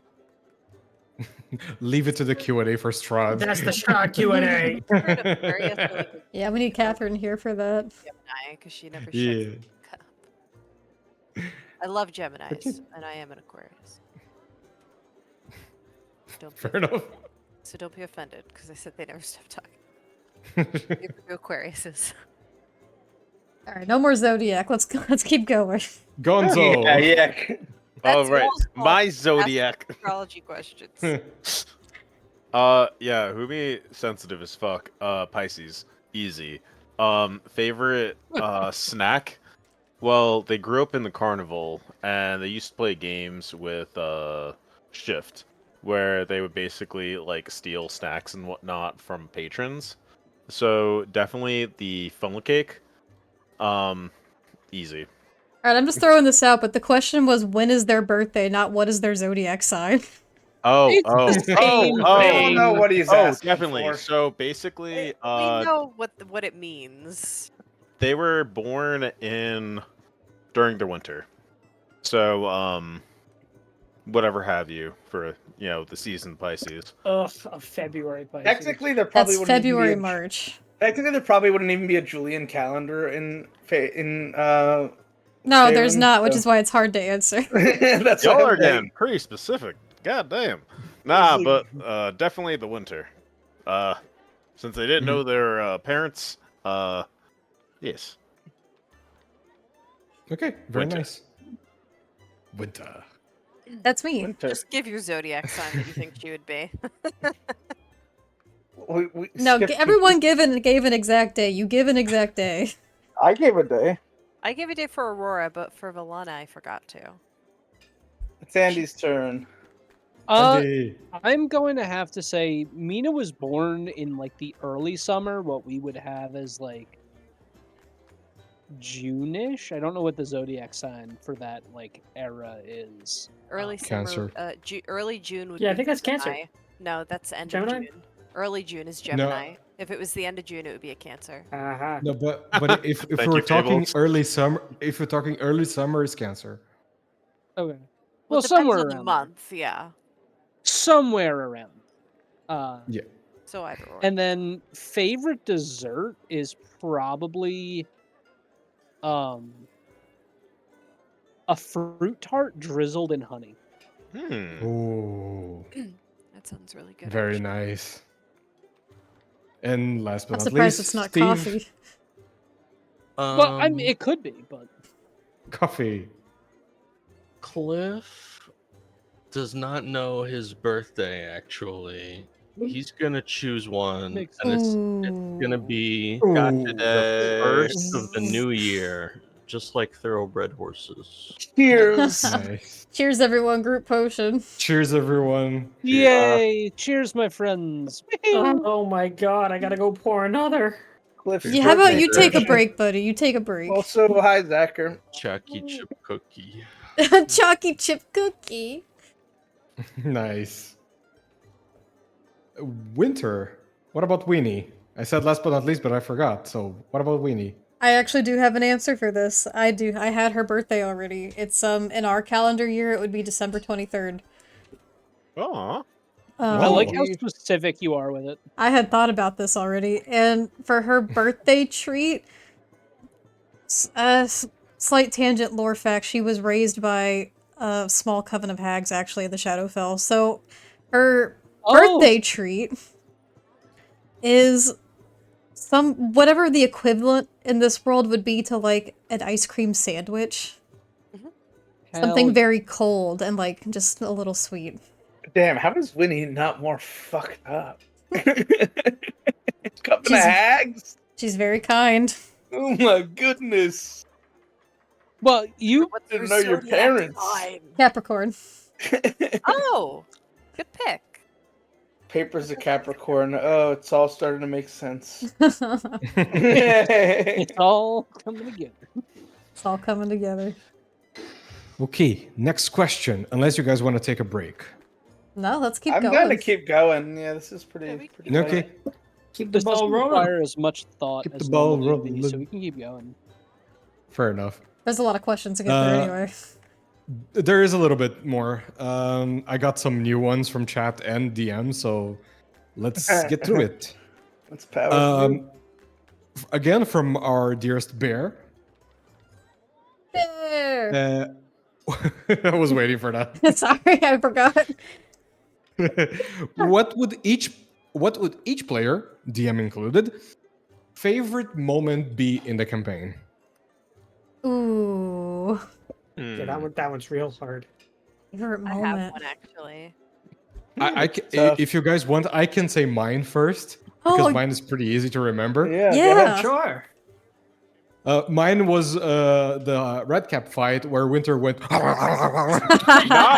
That was a ass. fantastic Yes. It's a Who got legendary their moment. ass bit? Yes. Umi got their That butt was, bit. that was good. Uh. And actually, it was a pretty tight fight as well. It was a real like. Sorry, intense- Umi.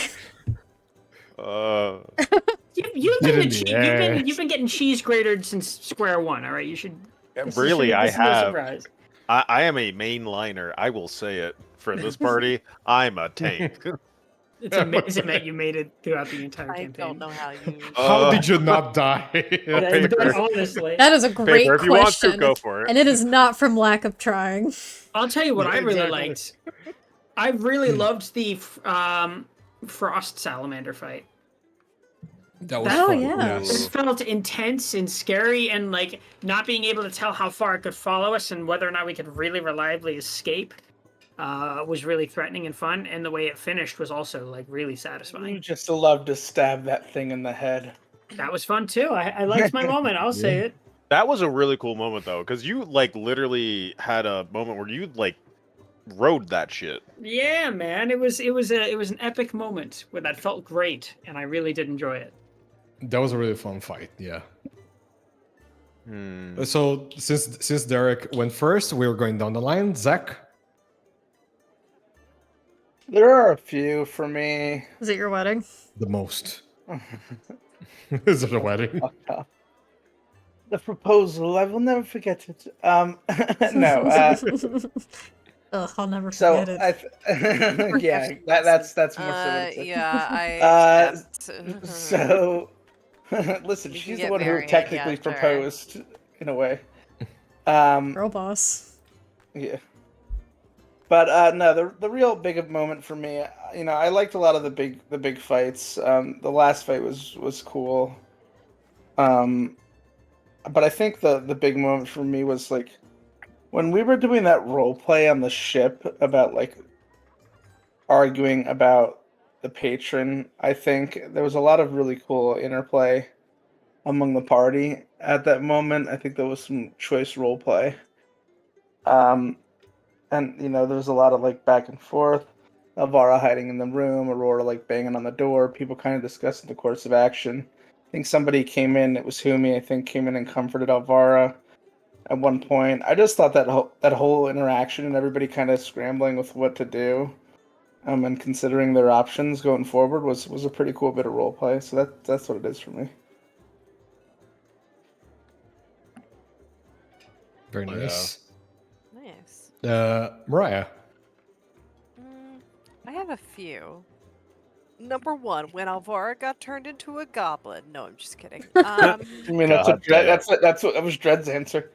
I'm getting I gobbed. would say one of my favorite. Obviously, the end game was super cool, but one of my favorite fights and moments was the black dragon on the ship. Actually, I thought it yeah, was that's a great super cool. Mm. I thought we all did really well. I thought like Amina casting Fly on half the party was really incredible.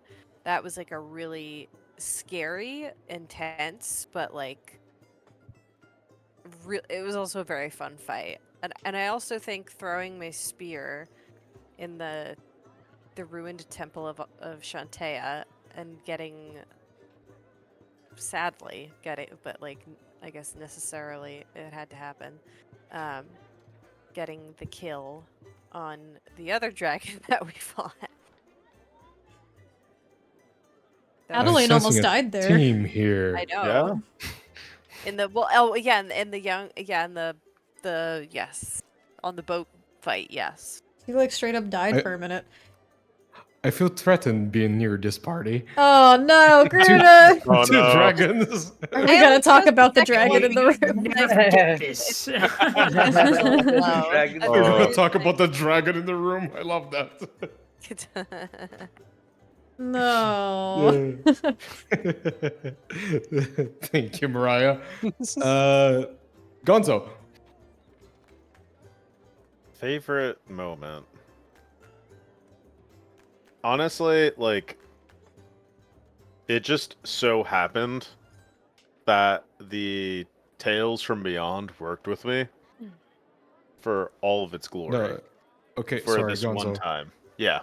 Gonzo, you have to say it right, Gonzo. Tales from Beyond! Yeah. When we were Yeah. fighting. We might never hear that again. Oh, you will. Oh. Don't worry. But definitely when the Tales from Beyond allowed me to go invisible for a short period of time, and I was able to save Silva from the whites and then go straight to like safety. Cause like that was one of the first times that I like Leroy Jenkins that shit, and it worked. So like for fucking sure, that was one of my favorite times. That's fair. A close second, I think, would have to be the interaction with Arya at Thorn Manor before everything went to hell. Hell yeah. Very fair. Nice. Andy. I know mine right off the bat. It's when I just got access, or right around the time I just got access to summoning magics for the first time, conjure woodland beings. And we just so happened to recently get a deck of illusions. And I summoned pixies, handed off the deck of illusions, and told them to cause as much chaos as they can. That was a And boy, great did we have a good time. Yeah. I love the that townsfolk, when not so you much. started. I love when you started saying that. I just heard Winter. I'm sure Winter had a very interesting encounter planned for us for stealing the ship, and I'm sure it would have been great. However, I chose to ignore all that. No, you know what? What you ended up doing in that moment was great. That was better than anything I could have planned. So we ran with it. That was the Listen. best distraction I've ever seen. This group Yep. doesn't plan. Every time we tried to plan things, we would come up with a plan and then do the exact opposite. Yes. I just chose chaos, which is, like the baseline for all D&D parties, really. Fair enough. I went Yeah. with natural. Exactly. Thank you, Andy. That moment was great. I gotta say, I love that one. And Steve. I like doing it in this order because I get a lot of time to think about my answer. Well, blame the placement Winter gave you. For me, it's a three-way tie for runner-up, and then there's one goated moment. The three-way tie is one when I jumped out the window to chase after the lookalikes. That was pretty cool. Number two is when I used command on Yukon Cornelius to get him to confess to the crimes in front of Lady Thorne. That was like the only successful use of command in the whole campaign, I think. And three is when you all thought I was about to jump in the typhoon and die in the cave of Umbrier, but then I undid the typhoon and grabbed the trident. That's pretty cool. That was goated. Yeah, That was but awesome. while those were the runner-ups, the goated moment is when Andy invented the phrase "flaccid 20." Oh my god. Episode 1. Yo, can we get some in the mythical chat? Flaccid Can we get 20. Episode 1. I like Oh. never be able to escape that. I've cursed us all. Yes. Why did you yes. It's never start our going very away. first Gosh. stream ever with Flaccid 20? You've read that phrase to all your groups? Oh no! Yes, Yes. it's spreading. We really are infecting like a Oh, huge of amount course. of people at this point. This is our Oh. legacy. Of course it's This is spreading. what we're In known Spelljammer, we just say that. You just say Flaccid 20? Oh no! I'm- Oh my gosh. You don't realize how amazingly happy this makes me that everyone started using this. Look, Aztec, Krim, and Rex are in chat right now. They can't let me lie. We say Flaccid 20. Rex hates it, but we say it. Oh my. Love you, Rex. Enjoys saying it, but once you do start saying it, you say it. can't stop. It irks me to know it. You got your DM hooked on it? Oh my god. Yes. Nice. Yes. Hey, real talk chat. It's Should we have spread. shirts with Flaccid 20 on it? Yes. Oh Let my me God. know. I We'll would make buy the something shit out happen. of that. Yes. I am thinking of how I can make it jiggle. Hello? Give me a minute. Give me a minute. Let me cook on it, and I'll come back. You to can't with just the say that, idea. Gonzo! Come on, come on. You can't just say I that. know with the paper Let in the audience, me you can't just say that out of context. Clip that, please. Yeah, someone clip that. clip I it, am please. studying right now how to make that thing jiggle. My money don't jiggle. It It folds. Yeah. I like to see a wiggle wiggle. I have a favorite moment Yes, please. You were the last one I was gonna ask. before we got derailed by Flaccid. Exactly. Well, first of all, I'd like to say Before that we the got entire railed, campaign. Hello? Oh, that's how I'm thinking, Dread too. I'd like to say the entire campaign was my favorite moment because this was amazing. But Aw. one that really sticks out in my mind is I really, really enjoyed the moments between iteration number 126 and iteration 127. Yes. Aw. Ooh. There was some real connection and sweetness there, and I wish it had turned a different way, but, you know, things being the way they are. Yeah. We salute his sacrifice. That was really fun for me to roleplay together. That was great. It was sad in the end, but it was great. Yeah, that was sad. I miss him. He could make a return. Let's pour one out for 126.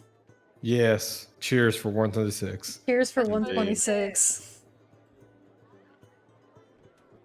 Okay. Now another question from Aztec. Aztec! This this potentially is too into lore, but have you ever thought of or imagined your character in another setting? Eberron, Ravenloft, Galarian, and what was it? Not specifically to those three, etc. Was there? You know, that we did? it's funny you bring that up as a question from Aztec because ever since Aztec brought up his work with Ghosts of Saltmarsh, I was like, wow, Mhm. Audrin was made for that campaign. But Phlox certainly wouldn't be. So Audrin, great for that. I think Phlox was made for... let's see. You know what? Phlox would be great for Descent into Avernus. Oh my god! I agree. I agree completely. He would kick the shit out of all those demons, and he would come back a stronger bunny. Phlox died after setting 3 feet in Avernus. He fell on up. I think he would get along well with Karlach. I think they'd be friends. There was They're a both- boulder in Avernus. There was a my boulder, God. unfortunately, you see. The boulder is traveling to Avernus. No, it was a more unique kill because this time the boulder didn't like fall on him. He stepped on something that he thought was like solid ground, and the boulder was like, "Gotcha." And Fox was like, "Hey, Gotcha, and then bitch. The boulder just like trapdoor style swung open, and he fell into lava. Unfortunately, so. Yeah. Well, there goes that question. I thought you were gonna say he gets trapped inside of the boulder. Oh my god. He becomes the boulder. Fox would get a succubus GF. You know what? Damn. He's an innocent little lad, and I do co-sign that. Damn. I'm so What the sorry. fuck? Something just dawned on me for my favorite moment. One of my top favorite moments was easily the fucking Veiled Gauntlet intro for Aurora. I had so much fun with that. That was Oh, good. yeah. That was good. That was Yeah. good. Yeah. That was a pretty good one. I could see that. Uh, Hi, Right. Danny. Walked in Wild Beyond. Hello. Fox would fit in Wild Um, Beyond the Zach. Witchlight. It would. Flux would. Yeah. Go ahead.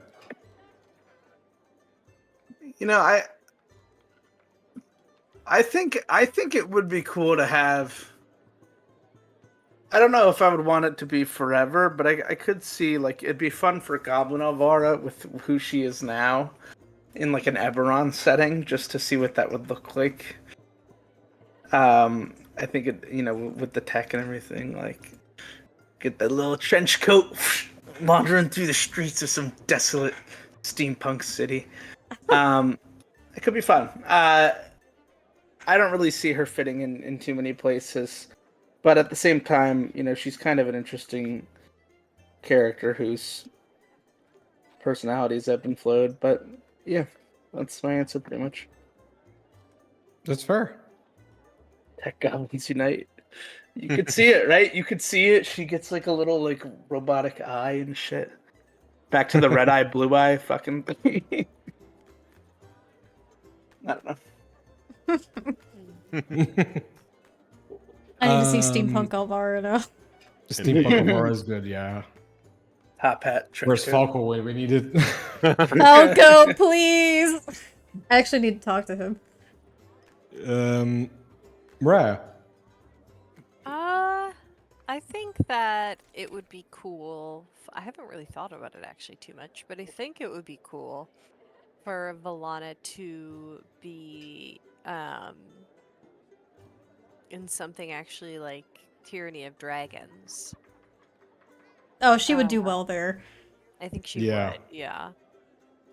And I think for Aurora, I honestly kind of think she would fucking have a blast in Descent to Avernus. I really do. I think she would have the time of her life. I could also Or- see her in Storm King's Thunder. I was about to say Storm King's Thunder or Dragons of Stormwreck Isle, I think would be cool. as Yeah. well. Okay. Gonzo. Well, there's an Well, obvious I'm gonna answer. Yeah, There there's is an the obvious answer obvious there. answer, yeah, Very for obvious sure. answer. I'll be right But back again. I don't think. Okay. I don't know.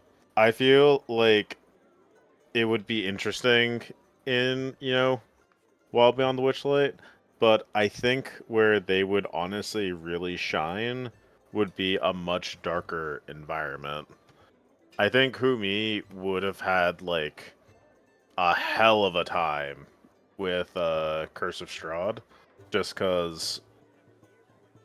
They would piss him off so bad. Exactly. Like, how That would be infuriating would it be? Funny. Right? That would be really funny. I feel like I could, like, put Hey, the guy, campaign on can its you, head. just out of curiosity, can you turn into Irina? Oh my god! No. Just get Strahd to chase the wrong Irina. You know off what? the It was a road. stupid question. Forget I asked it. Just turn into another version of Strahd.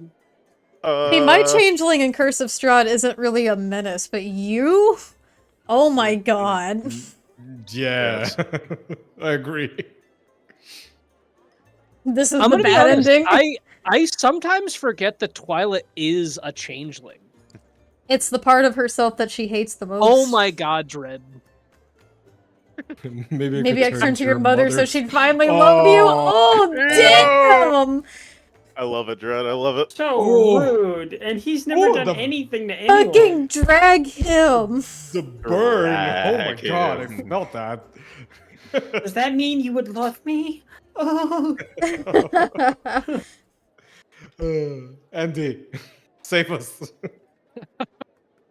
The problem is, I also constantly imagine what Mina would be like in Curse of Strahd. Oh, Yo, right? no. Right, though? Fair. Like, Yo, fake Well, it doesn't creatures, help man. that you log in and you're on Mina half the time, so... Exactly. Well, but also, really it's like, wants Mina. it's like the other current ongoing campaign, so it's fresh in my mind.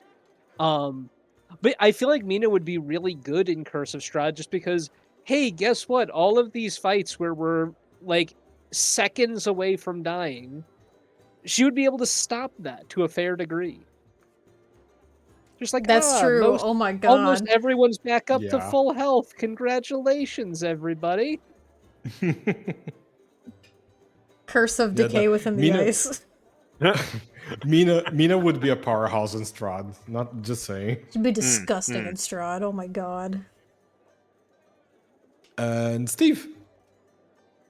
I'm gonna have to use my ask the audience on this one because I'm not super familiar with a lot of other campaign settings. If you want my opinion, Saltmarsh. Why you Oh, say Saltmarsh that? would be I don't know that cool. one. Yeah, Saltmarsh is a naval campaign. Ooh. Ooh. Yeah, I would use. I only used it once in the entire campaign, but the trident gives me tsunami, the spell. Oh, Oh, shite. Yeah, I almost That's used awesome. it against the final boss, but I thought that would be cheesing it. No, you should have, because it would have been funny. it would have been funny. Baldurden's underwater. What the fuck Yeah, happened? I don't know if that would have helped your comrades at all, but would have been funny. Would have done something. Yep, that's fair. Wait, because Rex is saying Cliff could also do well in Princes of the Apocalypse. I'm not familiar with that one. Not familiar with that one too. Me either. Hmm. This is, Please expound, Rex, if you feel. Yes, expound, please. While I ask this question to Winter, Yeah. where would Winnie fit? So here's the thing. Anytime I picture Winnie in an instance of like an actual campaign setting, in my mind it's kind of like an AU, because I don't really think she'd actually participate in any campaign. However, that being said, her being from the Shadowfell, and if I'm not mistaken, through lore shenanigans, the Shadowfell, Ravenloft, the Domains of Dread, I'm pretty sure they're connected, if I'm not wrong. So I've actually made this conversation and joke before with what would happen if Winnie just wandered into Curse of Strahd That'd be hilarious. and She just would go had to a Ravenloft. conversation with Strahd and like how they would interact together. That'd be really funny. She'd be like, "Oh my god, I saw you on a mouse pad once." Hey, yo, yo, oh my god, drag! Oh, And maybe soon to be body pillow. Hey, She'll just yo. say, okay, alright. I don't think those two characters would get along at all, but I think they would. They're both in a mindset to where they would have pleasantries together. Like, it's not like they'd let it show. But I think internally, I'm not sure they'd be able to tolerate each other. A nice sit down of afternoon tea, but underlying resentment. Basically. Yeah. Basically. Basically, in my Very mind, nice. what Winnie is in her lore is she's like an envoy and cleric of the Raven Queen. She is what appears to those to deliver their last moment and like basically like their peaceful parting. And then therefore collects their memories after for the Raven Queen. However, she can't do that to Strahd necessarily. And she's just this bitch that wandered into his domain out of nowhere, so I don't think they'd get along very well. Fair enough, yeah. Rex is saying for the Princes of the Apocalypse, it's basically a 4 evil elemental cults are attempting to summon their evil princes, specifically exploring the Sword Coast and fighting in the Temple of Evil Elemental Water would be really cool in his mind. Ooh. Ah. That a water temple Cliff would thrive in because his body is a machine that turns spell slots into call lightning. My body's a machine. My body. That does sound like Ocarina of Time with like the elemental temples. It does, yeah. This problem can probably be solved by more lightning. More shocking, people. Speaking of Rex, we have a question from Rex. Rex! Rexy boy! You're stuck in an island with one of the characters. Who do you choose to be stuck with, and how long would you survive? Okay, yeah. The character I would choose to be stuck with would probably be Cliff, because as a cleric, he could create food and water, and he could help deal with a lot of the problems of being stuck on an island. The last person I would choose to be stuck anywhere alone with for even 5 minutes would be Elvira. Yeah, so that's my answer. Fair enough. I'm gonna kill you in your sleep tonight. That's why you don't want to be alone with Alvaro. It's a fun question on paper, but in application, I think the answer is actually pretty clear. It's going to be Mina. First of all, strong as fuck. We're not going to be on that island for long. Fly, sweet little Mina, fly. Second of all, even if we were stuck on the island, assuming it's part of the hypothetical, healing magic out the wazoo. You don't have to worry about getting hurt. I mean, Hero's Feast. Hello? This is everything I Yeah. was going to say. Yeah, I was also Mina. gonna pick Mina. Mariah, then. Mina, for all of the reasons that Zach just stated. Fair enough. Quite literally everything that I was going to say, he just like checked off the boxes. Fair enough. I thought we had to pick least and then least likely. And No, that wasn't. No, that part was of just the- Derek. Can we? That was Can just we Derek. know? I think it's gonna be a pretty easy answer. Fair enough. Gonzo. Not for Valana. sorry. Valana would not want to be. Does not hate Elvira. It's about you as a person. Oh, me? You as a player, you as yes. a person. So Well, Mina. everybody here kind of is like a little goody. No, I'm not. Nuh-uh.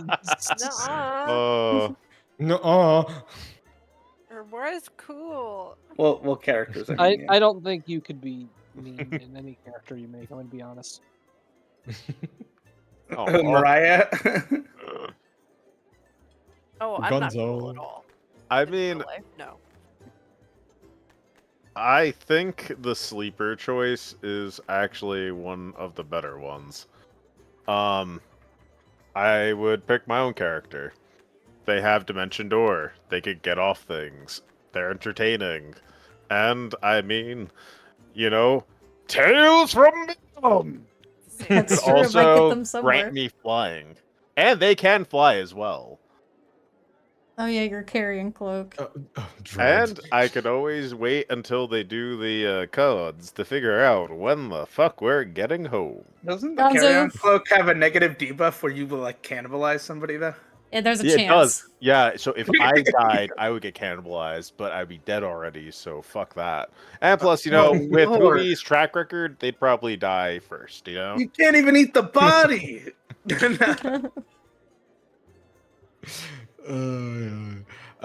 Andy.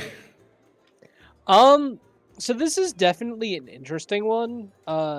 Truth be told, I would want to be on the island with everybody. Aw.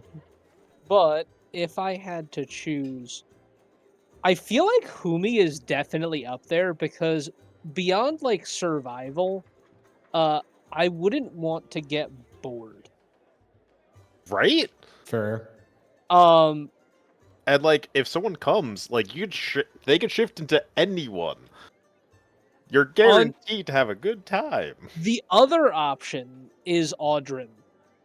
100%, because I feel like that man would always have a bottle of booze. Yeah, or he'd be the something. one. He'd be like the guy to have the underground rum stash. Oh, it would literally just be like Pirates of the Caribbean when they're stuck on the Rum Runner Island. He could make a raft and sail it out. If not, he's got a flask or two on hand. Doesn't. What do you think that bag of holding is for? It's literally just rum, nothing else. Wait, Audrey, you had a bag of holding this whole time? Well, there's only alcohol in it. Don't get excited. I cannot fit anything else in here. It is full. The whole time. We could use some of those supplies to escape. No, you don't understand. It's full of liquid. I got rid of the other supplies to make room for alcohol. It's Copious and copious amounts of rum. But yeah, those are Amazing. like my two options. Sorry, Fair everybody else. enough. Steve. I want to say you should have all picked me because I can breathe water, and so I could have just like floated face down, and you could have used me as a raft. My body is a raft. Oh my god! It's so singularly Just paddle on entertaining. top of I like. love that. And I Someone's could gonna keep come an eye out across for you. sharks in the water because my eyes would be open and I would just be breathing the water. You can You also would- communicate with aquatic life. You would just That's- look like you were dead to but- anyone passing by. Yeah, or I could like Aquaman summon a whale to take us home. But in the spirit of the question, it would be Audrin to, shoot the breeze together, enjoy a bottle of rum and good company. See Oh, where the night takes you. Sorry. not this again. Hey, yo.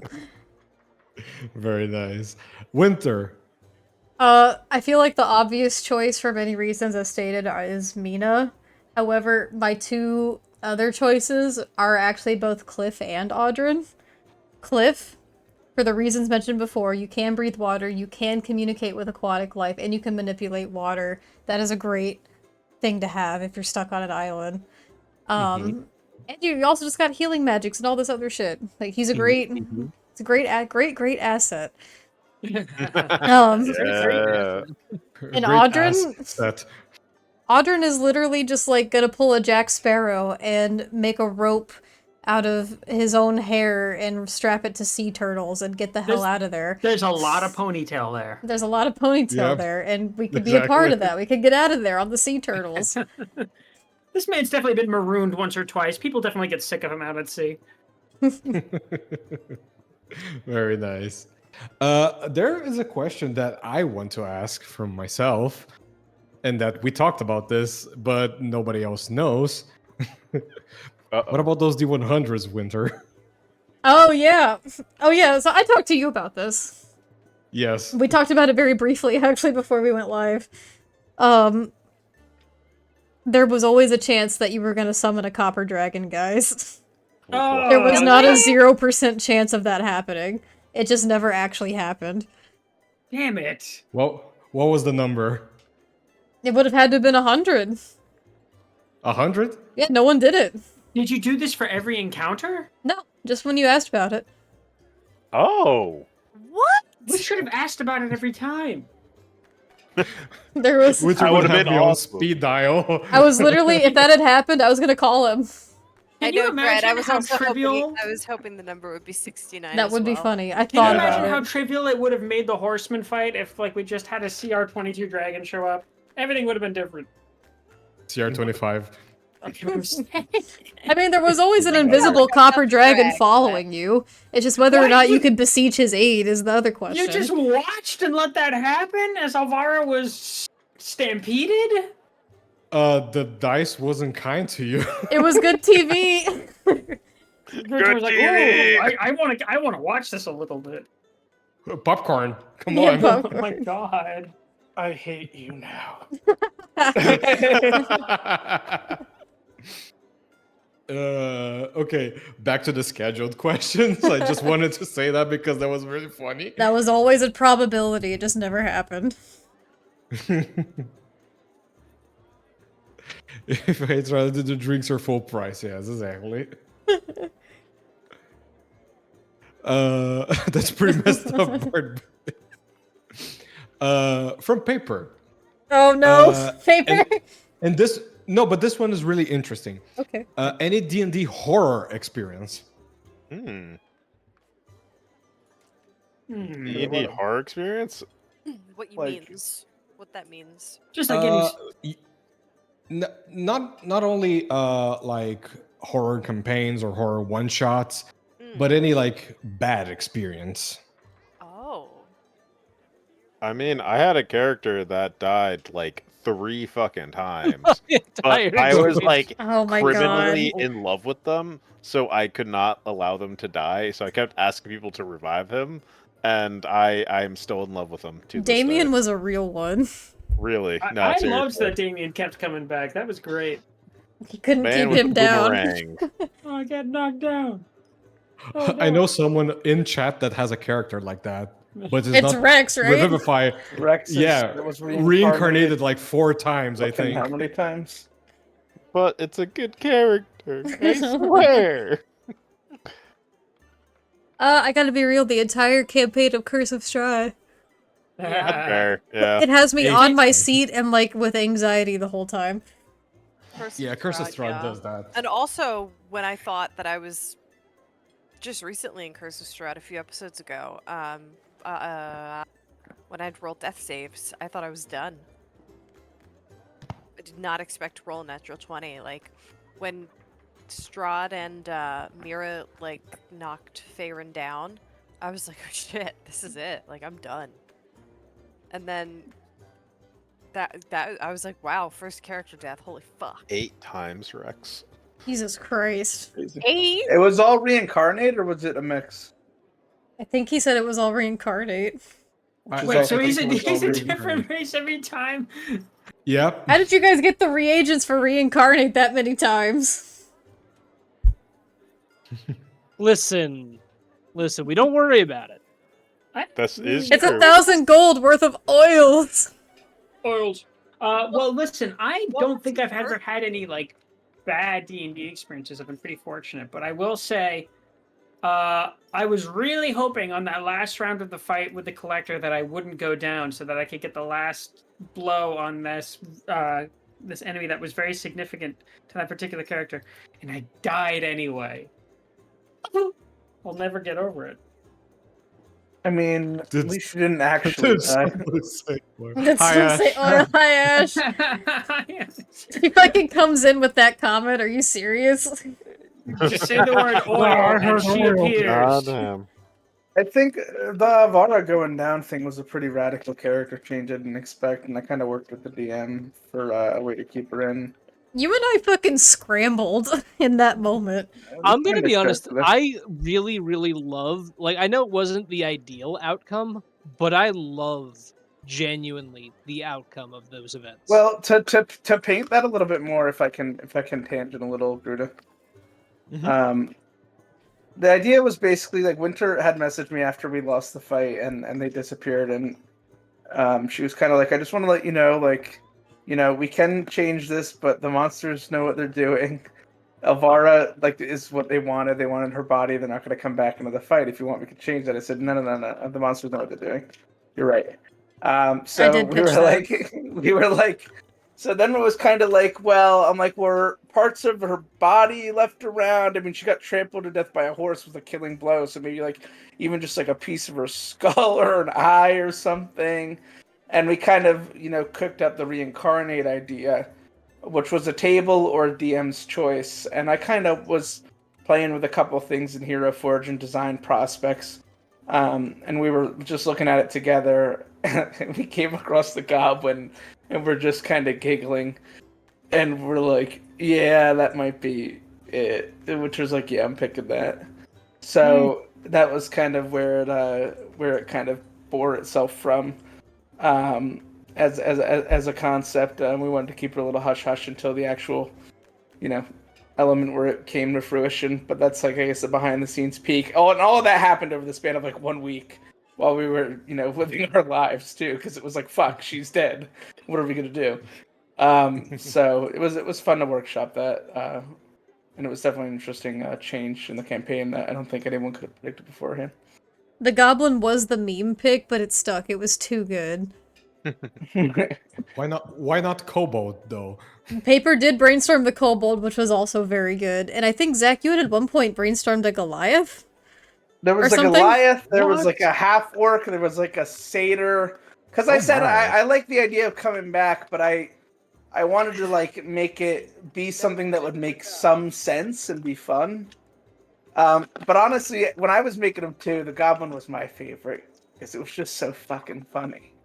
And Winter saw it and agreed. I So saw it was the like, mini, yeah. and it was just it. Like, the mini was so good. I couldn't not just be like, okay, we have to go with this one. This one's so Yeah. good. So we like came up with the idea of like Baba Yaga like interfering and fucking with it, you know, which we thought was fun. Hell yeah. My So main concern with that whole debacle, and I'll just be candid for a minute, I was very concerned that the whole curse turning her into a goblin was going to get compared to Critical Role in some way. Because, you know, I mean, Critical Role is great, but, like, that was not the intention behind it at all, and I know that's what started Knott's whole backstory, so I was like, God, I really hope people aren't annoying about this, and, like, just think it's some kind of Critical Role thing. It's not, but... Yeah, I'm gonna be honest. I don't even watch Critical Role really. I've never listened to it. I watch a lot of it, but I didn't think it was like that. Same. I did- thought it was more because people wanted sexy Goblin Elvira. You know what, Andy? Oh my god! I have to say, before this was even announced, like, this was after Alvara had died, we then took a break because a few of us went to a convention for a weekend together, and we, like, were away at a resort. And Andy, you went the hot tub bar, we were having a drink, we were talking, and you out of nowhere said something about Alvara coming back as a goblin, and I was just like, oh! Yeah, did you message her? You were like, "Did you tell Andy?" I anything?" did! I'm like, no, I'm like, no, I didn't. I didn't say anything to anyone. Like, I messaged you like, did you tell?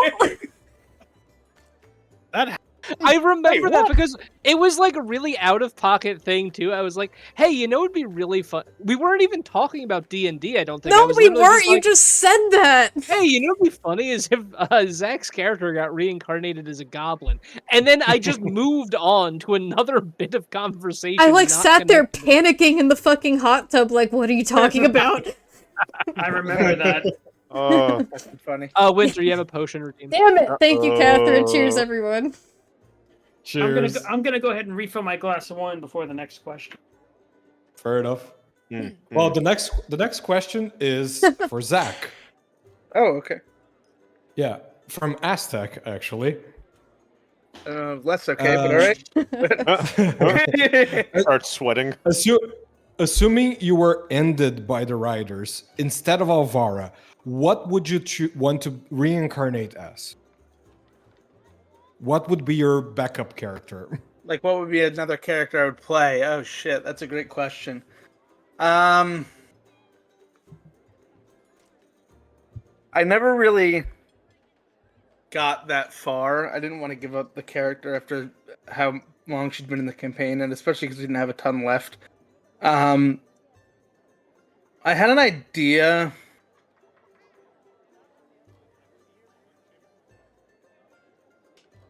For like a gnome. It was gonna be like a gnome. I might have brought Gorft in. Gorft! I remember Gorft! This gnome wizard I had like a concept for, who was like a character that never saw the light of day. But was gonna like accidentally be in a cult that was trying to like create a lich, but he just didn't realize it. I'm glad that I didn't have to do that.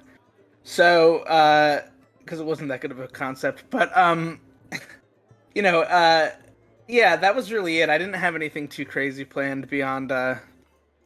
I'm like, I hope they bring her back, but I will say this. I will say we were kind of nervous whether or not the party was gonna like piece together to pursue reincarnate, and then like where we were gonna get the regions from and everything. So, you know, I was glad everybody was able to kind of do that, because I remember Winter and I were typing beforehand being like, look, like there's got to be some way we could steer this party in case like they decide, oh, Alvara's dead, and like just move on, or try to like get her body back or do something else. But it was like, yeah, no, thankfully I didn't have to. Thank God it didn't, because I had already made your goblin art too, so I was like, shit! Yeah, it would have been like, fuck. Oh yeah, which you also cooked in a week, by the way, so that was. Oh my god, I did that kudos. so fucking fast. Which, which as you can see came out great. So yeah, I didn't really have anything crazy. I do have a warehouse full of material components if somebody dies. I do have a character sheet on my Google Drive that like it's pretty much Flare Vara.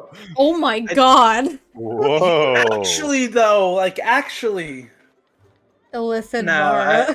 Illithid Vara. We don't have enough. Vara. We don't have enough Mind Flayer player characters. I think there's a reason for that.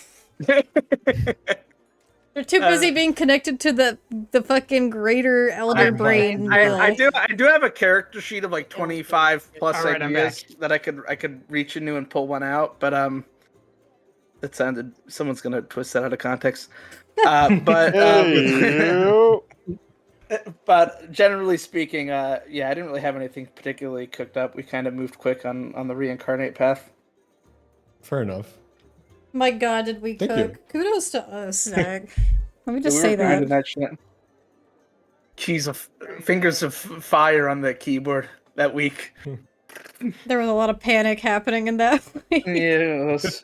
Well, then also we had to plan the next shit after that because Verity was like kind of done.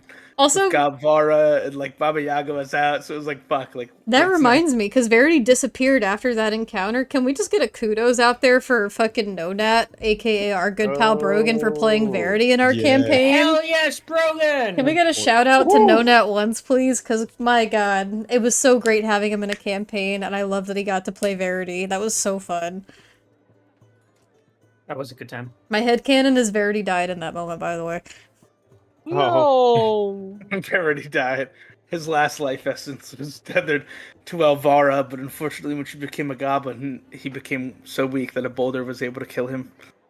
That's nuts to me. That Verity was like this complete stranger in the woods. I'm gonna put all my chips on her. Listen, man, the boulder makes you do shit. The boulder hack actually boulder. cast a spell on him too to make him do that. I mean, Verity was The ready to boulder dip will out at any destroy this moment. archfey. No, Verity, yeah. I the way I viewed it personally was that this was kind of like a potential champion for him, and when she died and this all happened, he was kind of just like, you're not really up to snuff. Well, let me just expound on that a little, because what happened was, when that encounter started, his whole influence was cut entirely by Baba Yaga. Yeah, He I was think that was more like, I don't know if I can handle the consequences of taking you. he got completely cut off from you in that moment. And like I said, my headcanon is that he fucking died in some way from Baba Yaga's influence after that. But he was cut from you entirely in that instance. And then when you died, like, that was it. It was done. Right. Wow. So We yeah, got to see the death of Notchfey. and the birth of a new one. Baba Yaga could do it. Actually, If anyone Well, could, the Baba kinda. Yaga I'm could do trying. it. I'm trying over here, just like Steve's trying to That's become a god. why. That's why you choose Not Dragon trying. as your patron. Doing. Heyo! What could go Gruda wrong? as the patron? Not trying, doing. You know what I mean? I always say this. I wish Warlock had a Pact of the Dragon. That would be It does now. We're surprising that they don't. homebrewing it now! Wizards of the Coast be like, write that down for one of those fucking 2024 expansion books. 5.5 Next one from someone called Gonzo. I don't know who that is. Hey, oh! To Derek, actually. That's me. I want to ask Audrin, what happened to Finley? And is he a pet or a familiar? I thought he was a pet, but I could have sworn he said he was a familiar. That was What going the to hell be. happened? Good question. That was going to be explored a little bit more. Finley was present at that last fight with Arania, although I didn't end up using him for fighting so much. Audrin just sent him up in the air. I wanted to keep that option open. But what happened was that Finley, a pet that was bought back in Pass Real, basically, there was going to be this. It was going to be revealed if you guys had ever spoken to his mother. Audrin's mother is a accomplished witch and bounds the mischievous little creature to the mischievous little man, and they've got themselves quite a bond now, making the crow Audrin's familiar. I was so curious because I was like, wait, how did this happen? You're the 'Cause only I one that picked up knew- on that. I got my snake the same day you got your bird, and my snake. No, you were correct. died. You were I was correct. like, wait, no, something's not cooking here. That makes so much more sense. Thank you. That was something that I was going to talk about if you guys ever went to visit his mother. I had a whole map for it and everything. In fact, do you guys want to see the map? Yeah, Sure. let's see it. If you want, you guys can see let's it. go. Let me I find made an it. entire hero forge for Audrey's mother. Here it is, Coastal Aw. Cottage. I'll pull you guys to the map. I didn't actually do that. Coastal cottage where? Summon It's players to this Aw. board. There you go. Aw. This This was is so lovely. this was the map. Audrin's mother lives on the coast. Aw. Huh. Yeah, we're Audrey, up why here. did you not insist that we come here? I think you just. could've I Oh, think the come for water dinner. is so good here. The coral. Oh, I'm sorry. I really this love is so Tailspire beautiful. water. Honestly, Yeah. Tailspire does do a really good job with their water. The water is Hmm. so good in Tailspire, guys. Yeah, it's fantastic, and it was Yeah, just. It it's was a great. matter of like I think Audrey would have liked to have said goodbye to his mother before the final showdown, but everyone was so urgent on leaving, and he knew how important it was to like Humi to like hurry on back. Why don't you Well, tell now them he what his doesn't- mom's name is? He doesn't have to anymore. No, I Say want to hello hear to it. her for dinner. His Audrey's No, I'm mother's saying name. goodbye. Okay. Audrey's mother's name is Mar Fenela, and his father was a sailor. Fell in love with this coastal witch, but he went missing at sea, as many sailors do, when he was too young to really remember him. So he was raised by just his mother and the sea itself. You Mama. said coastal witch. Was that just a tongue-in-cheek thing, or is she actually like a witch? She's a witch. She's not a hag. She's a witch. She's the one that And gave then, him his tattoo. I didn't say she was a hag, but you saying she's not a hag made me think that she is a hag now. No, she's a normal I love practitioner. how you named her. I love how you named her Mar, and she lives by the coast because Mar is the Portuguese word for ocean. I know. Aw. Dreadtooth said I we was- need to see Mar over. Oh my gosh. Nice. But that would have been really cool Yeah. because Audrin's mom is the one that inscribed his spell rot tattoo that he has, his Featherfall tattoo. Perhaps could have given us magical boons and all that. She was That would cool. have been fun. His mom does indeed have it going on. Ayo. AO indeed. Hey, he doesn't Hey, get oh, his indeed. boons from the sea. Let's put it that way. Technically, Let me bring us back to You chilled also have seas. white hair. She does. God It does. They damn. look very similar.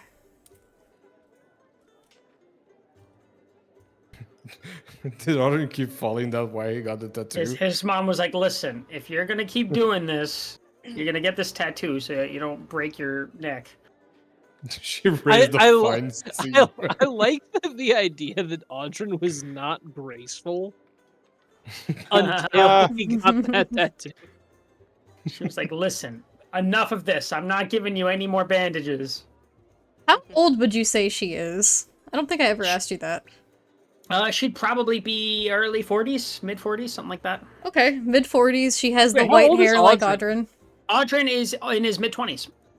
I thought Audrin was like in his 30s to 40s. I'm going to be honest. No, he's like 26, 7, maybe 28. All right. So she's got the same sun-kissed tan skin, the white hair. Tiniest bit of crow's Very feet nice. starting to show. We got. You can buy the you can buy the Audrin Mother Cottage expansion DLC for $2.99. I was It's, gonna- it's, it's in the art book. Etsy. Mar Fenela is illustrated in the Decay Within Your Eyes, Decay Within the Eyes art book. Also featuring the Decay Audrin body within pillow. your eyes. Yeah, baby, I'm gonna What? decay within your eyes. Yeah. The companion. That's, for the that's Audrey Water possibly Polo? the worst Hello? pickup line that anyone's ever conceived. Let me ask you, Gruda, how many more questions we got? 1, 2, 3, 4, 5. Shit, do we have enough time to get through 5, you think, Let's guys? do 5. Let's do it. Let's get We through, have let's enough burn time. it quick, let's are they all go. group questions, or are there some directed? Because the directed. They are 4 group question. No, 3 group questions and 1 directed. All right. Do the directed first, because it'll go quick. Well, no, let's just Okay. do the groups because they'll like go quickly. Then it's just one last one. Speed round, let's go. We should end on a Speed round, let's go. From Aztec, then. One thing I noticed in Curse of Strahd, especially early on, is Decay character would be perfect here. Is there a discussion or even possibility of a glitch shot where the Decay crew fights Strahd and the Strahd crew fight at the Cathedral against Orania? I saw that question, and I think there's an issue with it. Oh. Well, I think it'd be ahead. really funny, and I think that would be fun, personally, as a DM. Here's the issue I have with it, mechanically speaking. I think AU bullshit is always hilarious, but the thing I have is one, the Decay group ended at level 12, and if I'm not mistaken, Strahd is supposed to end around level 10. It has You the could scale it. It has You- the ability to go beyond that, but from what I remember, it's a 1 through 10 essentially. So a group of 6 level 12s, I think, might just body the shit out of him, especially after everything that I've thrown at them personally as a group. Yeah, I think it would be hilarious. I think they would just fucking wreck him, whereas the 5 group members of level 10, like, assuming they get to level 10, Curse of Strahd group, I think they would party wipe at the end of You could always Decay. scale it though. It's a Yeah, slight you could always scale scaling it. You power. could scale it, but I Right. still That's think a you guys Dracula. might wipe on Arania, I gotta be honest. I didn't even employ half the shit she could do, because I thought it would be too hard for you guys. The other thing Oh, too is like now our that comes Curse out of in the Strahd- wrap-up session. I will say I feel like the Curse of Strahd group that we have going is not an optimal party. It's not by a great any comp. No, they're not. imagination. They're not. We They're have a not. lot of multi-classing. We have a going. lot of you guys have multi-classing. survived up to that point. I mean, it's not like Has seen by the multi-classing. skin of our teeth. well, But Well, that's what I do have to like say about it. No, the party. answer that Yeah. TLDR no is what Winter's saying. I mean, it very much could, I just see some mechanical flaws with it, and I genuinely think the Strahd comp would just completely TPK in the Arania fight. Like I said, I didn't even implement half the shit that she could do in it, because I got concerned it was too much after I straight up killed Mina. that's the problem. You held back. I held back a little at the end. I did. I admit it. I held back. You know, I think Marcus Thimbleberries would do great in this campaign setting. Okay, well, Marcus is an exception. He is, but I love him so, and that's why I'm afraid to play him again because I'm afraid he'll die. That's the risk you take when you roll them dice. I know. So, You gotta roll for your life. next question. Yeah. Next one is from Paper. Your character is sent to jail. Who are they calling to bail them out? Oh my god. That's actually a fucking I'm good, calling that's a good Audrey to bail question. me out of jail. You can break you out of jail. Yeah, He Audrey's would. probably got to. I'm gonna just go on flat say it. Audrey would probably have enough experience being in situations like that where he might be able to get himself out of it, either through breaking out or smooth talking. Worst case scenario, he would call his captain with some influence, Bailey Moran, or maybe Cliff, the party dad. Your dad's coming to get you out of jail.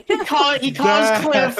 He calls Cliff. Cliff still has a flip phone. He calls Cliff on his flip phone and he says, "You're not gonna believe what happened to me again."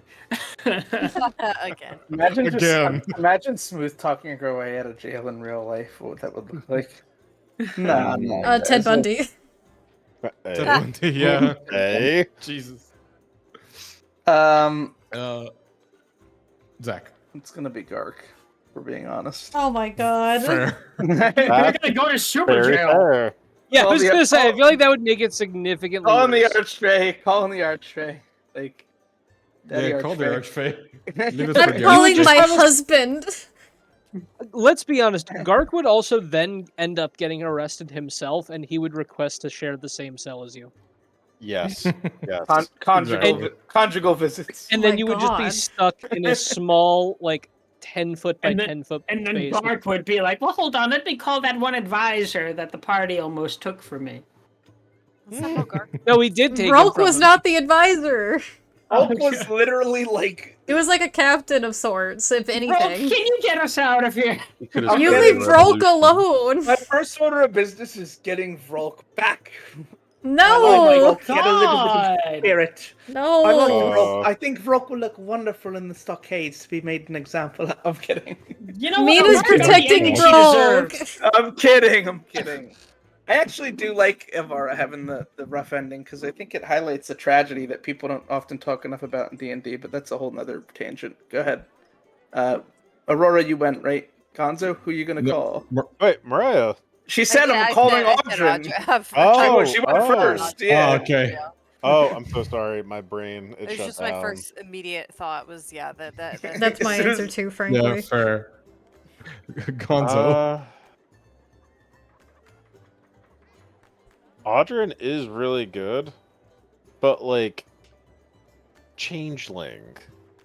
I you feel don't like need- that trumps a lot of things. Just because Yep. like they could detect thoughts, they could literally mind link with me, and dimension door, and like non-detection, invisibility. A good pick, honestly. They you they could- have the skill set. You, You- want you that or the wise guy who's good with a lockpick? I'm taking the changeling, honestly. I would. The issue that I have with calling on Humi is I feel like things would get way too out of hand way too quickly. I mean, yes, but how entertaining would it be? Well, You'd you're have just a gonna- story for the ages. You're just gonna see Granny Apples walk in that lobby, and you Oh know my shit's about God. to go down. Hey, Shit's Granny going Apples down. would do great, You're alright? like, hello, my dearie, I believe is locked up here. You're like, shit, there's about to be a dimension door to me in 3 seconds. I gotta Up get from ready. up from the lobby of the precinct, you just hear tales from Bale. That'd be awesome. Let's be Tales honest, if of the Humi- prisoner escapee. I mean, let's be honest. If Humi ever got caught, they would the first thing they would try is either transforming into the prison warden, or they would just transform into a random dude and be like, "I swear you have the wrong guy." Honestly, yeah. And with Tales from Beyond! The Tale of the Runaway would allow me to, like, escape not only myself, but 5 other You have inmates. to assume you get that tail, though. It's a chance. I might be in jail for a while. The chance you're But willing to God. take. Someday we'll get it. it's the ultimate random. My God. You get that tail. It's been 389 days. I'm still waiting for this tail. I'll roll it eventually. My odds are 1 in 12. I'd rather just wait for Cliff to get divine intervention. Actually, that would be a good one. Yeah. There is no I jail wasn't anymore. arrested. Andy. This is a tough one. Because I feel like each person would have their own flair about getting me out of jail. However, Mina would not end up in jail in the first place. No. Yeah, that's fair. Okay, it's that simple. No, I agree. I agree. Really? Do you have a permit or land deed for operating this little here Druid Grove? Damn it!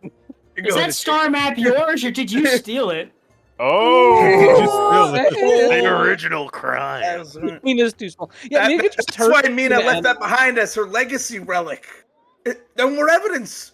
I mean, realistically, probably summon a bunch of fey creatures to like destroy Summon a bunch- any semblance of like order. But honestly, Enemies. The First call Goomimies. would probably be to Cliff to handle things responsibly, and then if that didn't work, Audrin to handle things irresponsibly. And then if that really didn't work, it would be Humi, because I would get out of jail. There might not be any semblance of order left, but I would be free. So you're saying Oh. Humi is the nuclear option? Yeah, Humi I'm is the wild 100% card. the nuclear you wouldn't option. get out smoothly. You'd be wanted for even more money, but you'd be out of Oh, jail. yes. There would be Look, several Humi. bounties. Yes.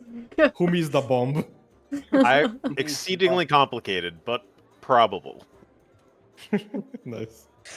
but And probably. Steve. Gotta be Humi for the utility. I agree Oh, that Humi could just turn into the warden and be like, "What are you doing? Let this man out." Yeah. And Woody. I just... Oh, sorry. Go ahead, Winter. Go ahead. What? Oh, me? Oh, Yeah. Audrin, easy. Fair enough. That man's at least been in jail once before. I trust it. I do just want to say, Say that man's at least been in jail thrice before. It's a I'd hobby. believe it. My goodness.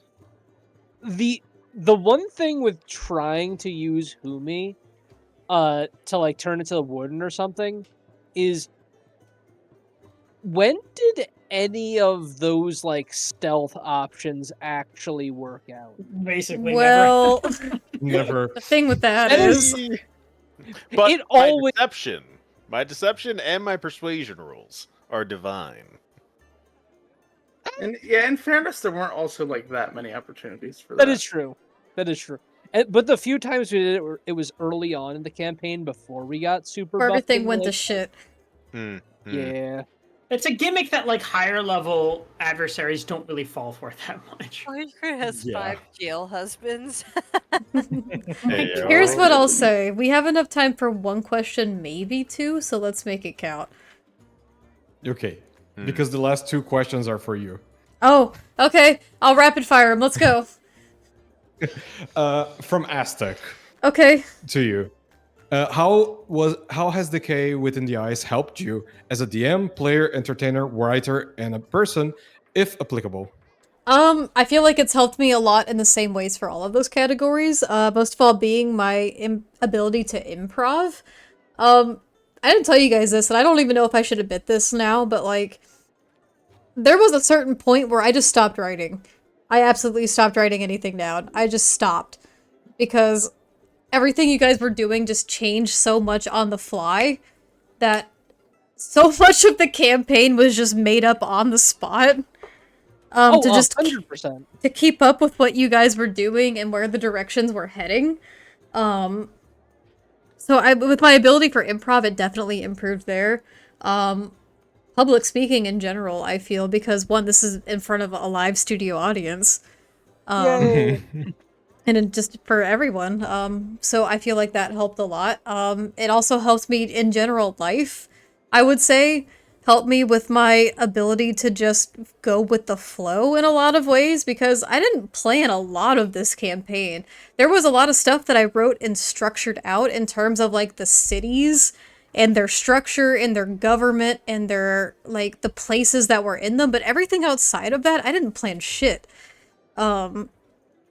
It's I would have to literally admit that probably 80% of this campaign was improv on the spot. Oh yeah. And it was a great story to tell together. It was fun. So I think the biggest impact was the improv and the ability to just like make up a story on the spot. That was really fun, and I think a great exercise. Yeah. As a someone who has DM'd for roughly 20 years now, Yeah. I would say, yeah, I learned quickly to throw my notes out the window and embrace improv. Oh yeah, the notes just don't matter. Like you can write the beginning and then it just doesn't matter after that. I know what that feels like. My first campaign, I wrote like 50 pages. And then, like, towards the end, I was just like, this was all a waste. They basically experienced like 7 of them, and the rest I just made up. Yeah, exactly. That's always happens. That's as a another DM. that's another thing I would say is to never get too attached to one idea. Because it's gonna Yeah. change on the fly in a way that you will not expect. Yeah, no matter what Exactly. you try to prepare for, they're going to think of something you didn't. And you That's guys the did thing, that without you fail. were- Yeah, and that's the thing. You're not telling the stories alone. Exactly, this is a You have your collaborative friends with storytelling you. event. It's so fun. We're all telling a story together, and we're contributing in our own ways. It's the best part of the game, in my opinion. Yeah, I agree. Exactly. And for wrap up, this is a very, very interesting question. I liked it a lot. And it's for you again, Winter. Let's do it. What was your inspiration for starting the stream? For starting the stream, oh my gosh, this was so fun. Okay, so it was what, over a year and a half ago at this point? More than that. More than that. I had gotten than that, sick and I yeah. wanted to do this campaign with you guys, and this happened after the campaign that we did in person. All of our campaigns were in person before this, except Derek's for campaign, right? it was Derek's campaign. And he had played a beautiful campaign that was about being in Kalimshan. and that was a great experience. And afterwards, I think it was me that volunteered to DM after that. Potentially. I think a few of us had, like, ideas potentially too. And then I got sick, and then I got the idea for the campaign, and I pitched it to you guys, like, hey, is this something you guys want to play? And then eventually down the line I said, you know what, like, we play D&D all the time anyway. Is this something you guys would be interested in streaming together? Like, just to see what happens. Like, for funsies. Like, you know, like, and even still to this day, I don't expect anything to happen from this stream. Like, we're just doing this for fun. It's an archive of, like, our campaigns and memories together. And it was such a great thing to go into all together as a group project, because we've gotten to meet so many lovelies and make so many friends and have so many amazing memories. Like, this has been awesome. And it all just came out of a spur of the moment, like, hey, would you guys just, like, be down to, like, try this and see if it works? And if it does, cool. And if not, well, then at least we have, like, videos of our campaigns we can look back on. Yeah, I'm really glad we decided to be honest. It's a lot of fun. I often wish that we had, like, some sort of, like, recorded, like, podcast or video evidence of our previous campaigns, other than something for me to remember them, other than just, like, snapshots that I have in my head. But by far the best part has been, like, the community we built around it. The community absolutely is my favorite part about starting this whole endeavor, because I love the Lovelies so much. This has been so cool, and I just don't even know what to say. I'm so thankful for all of you, and this is amazing, so thank you for being here. We love you, Lovelies. We love you, Being Lovelies. part of something so wonderful, I feel like this has just been incredible. This is an amazing experience. Yeah. Well, this is the end of the questions and of the Q&A. So as someone who was first one of the Lovelies out there, and now sitting here with you all, looking at all the people here that embrace me, and I can happily call friends today. Thank you all so much for this lovely story, for these lovely characters. I had a blast. I understand that all of chat had a blast watching you guys play, having you guys, like, every Monday. Okay, we could have some days off, but every single Monday we were here, and we were excited to see what you guys were brewing. So as a member of the Lovelies and a member of chat most of the time, I thank you all for this. This was amazing. Oh, Aw. thank you so much. And you know you. what? Thank you for being here. Can we get a round of applause for our moderator tonight? Fucking Thaladrim here? Yes, Gruta, Let's hear yes! it. Yes, Gruta! Yes! A fantastic supporter of the channel as well. And also a big thank you Appreciate to all of our mods who have been here since the very beginning. That includes, like, Aztec and Krim and all these people who have been instrumental in just supporting us and giving us the feedback when we need it and the help when we need it. There's so many of you out there I could thank, but we'll just start with the few that have been there since the beginning. Shout out to Gruta, shout out to the mods, and shout out to the Lovelies that have been here, especially you guys that have been here since the beginning. Like, holy cow, you guys have been here so long. It coming up on blows 2 my years. mind when I see how many months you guys have been subbed. Like, it's insane. So thank you so much for being here, and thank you for following along with us, and we hope we can continue to share great stories with you guys, especially on our Mondays with Wild Beyond the Witchlight coming up. We gotta think of, Yes. we gotta think of something special for the 2-year anniversary. Yeah, that's coming up in May, guys. 2 years. I know. Yeah. Nice. Do, like, That's- a one shot Wow. with the Decay character. Oh, we could continue the one shot you started and you're in mid combat with the fucking storm I giant. think we can win, and my armor's fucking rusting. I think we can win. Yeah, your armor's I think rusting. you can do it. I have an AC of like 10 right now. on my Fucking wild paladin. magic surges. Oh my god. Yes. Friendly fire 098, thank you so much for the follow. Welcome. Welcome to the Lovelies. Good to see you here. I'm gonna throw this out here before we alive. end tonight. We are only 13 followers away from 400, which is crazy. Whoa. Wow. Because by Wow. this Amazing. time last year, we were like around 200. So like this is just incredible. Thank you, Lovely, so much for being here, and we can't wait to show more of our stories with you guys.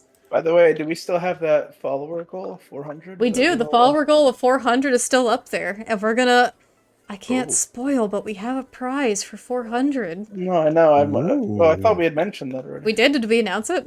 I So thought we tell your did. friends, Oh, tell your shit. family. Tell your parrots. Maybe they'll like us. I Mom, don't know. Dad, tune in on Twitch. I'll tell Mama Dream to follow you guys. Mama Dream, we need your support. Yeah. So thank you, Also- lovelies. If anyone does want to rewatch this campaign or is new to the channel, please follow the Discord. We also have all of these on YouTube, thanks to our very, very lovely Steve. And yeah. Yeah, please stay connected to us what you can, especially in the Discord, because that's where we announce so much stuff that we have going on in terms of schedules, if there's any schedule changes, upcoming events.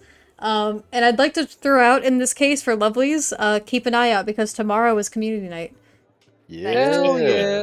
We're I'm gonna have excited a for that. fun community night tomorrow. What? Yes. I So- can't And wait. then Thursday, Curse of Strahd, and very soon. Thursday, Curse of Strahd. Wild We are Beyond. currently in combat with Strahd, so keep an eye out. I forgot the we were campaign could currently end. The campaign could potentially TPK next session, so... Alright, it's going really well, and this time I mean it. Oh, thanks, I don't know if I Derek. believe No, you. you fucking don't mean it. You know we're gonna We're die. doing well. It's been one You know, round, is the thing. No, but even- one round went well. At Even least if it's- there's And- deaths. Even if, yeah, that's what I'm more worried about. I don't think we'll TPK. I could see somebody die. I can see one We or will two Well- flag, and I can also We see will us leave that decaying. to Thursday. Yeah, we'll leave the fretting for Thursday with our encounter with this rat bastard. So thank you so much everyone for joining us tonight. We're gonna end tonight's Q&A by sending a raid off to one of our good pals that is playing Sea of Thieves right now. Ooh, see if the We're gonna send a raid off to Runia. Rooney and the We're Witch. gonna see the Runia. witch. Runia the Witch, they're an awesome Pathfinder 2e creator and also do variety streams from time to time. So let's go send them our love. Gruda, thank you so much again for moderating for us tonight. And Lovelies, thank It you was a so much pleasure. for your questions. We love you guys. We cannot wait to see you soon. We'll Thank see you tomorrow. thank you. Mwah. Yes, I can't wait. tomorrow. Thank Bye. you. Be Bye-bye. there. Bye-bye. Bye bye. Bye-bye. Bye. Bye.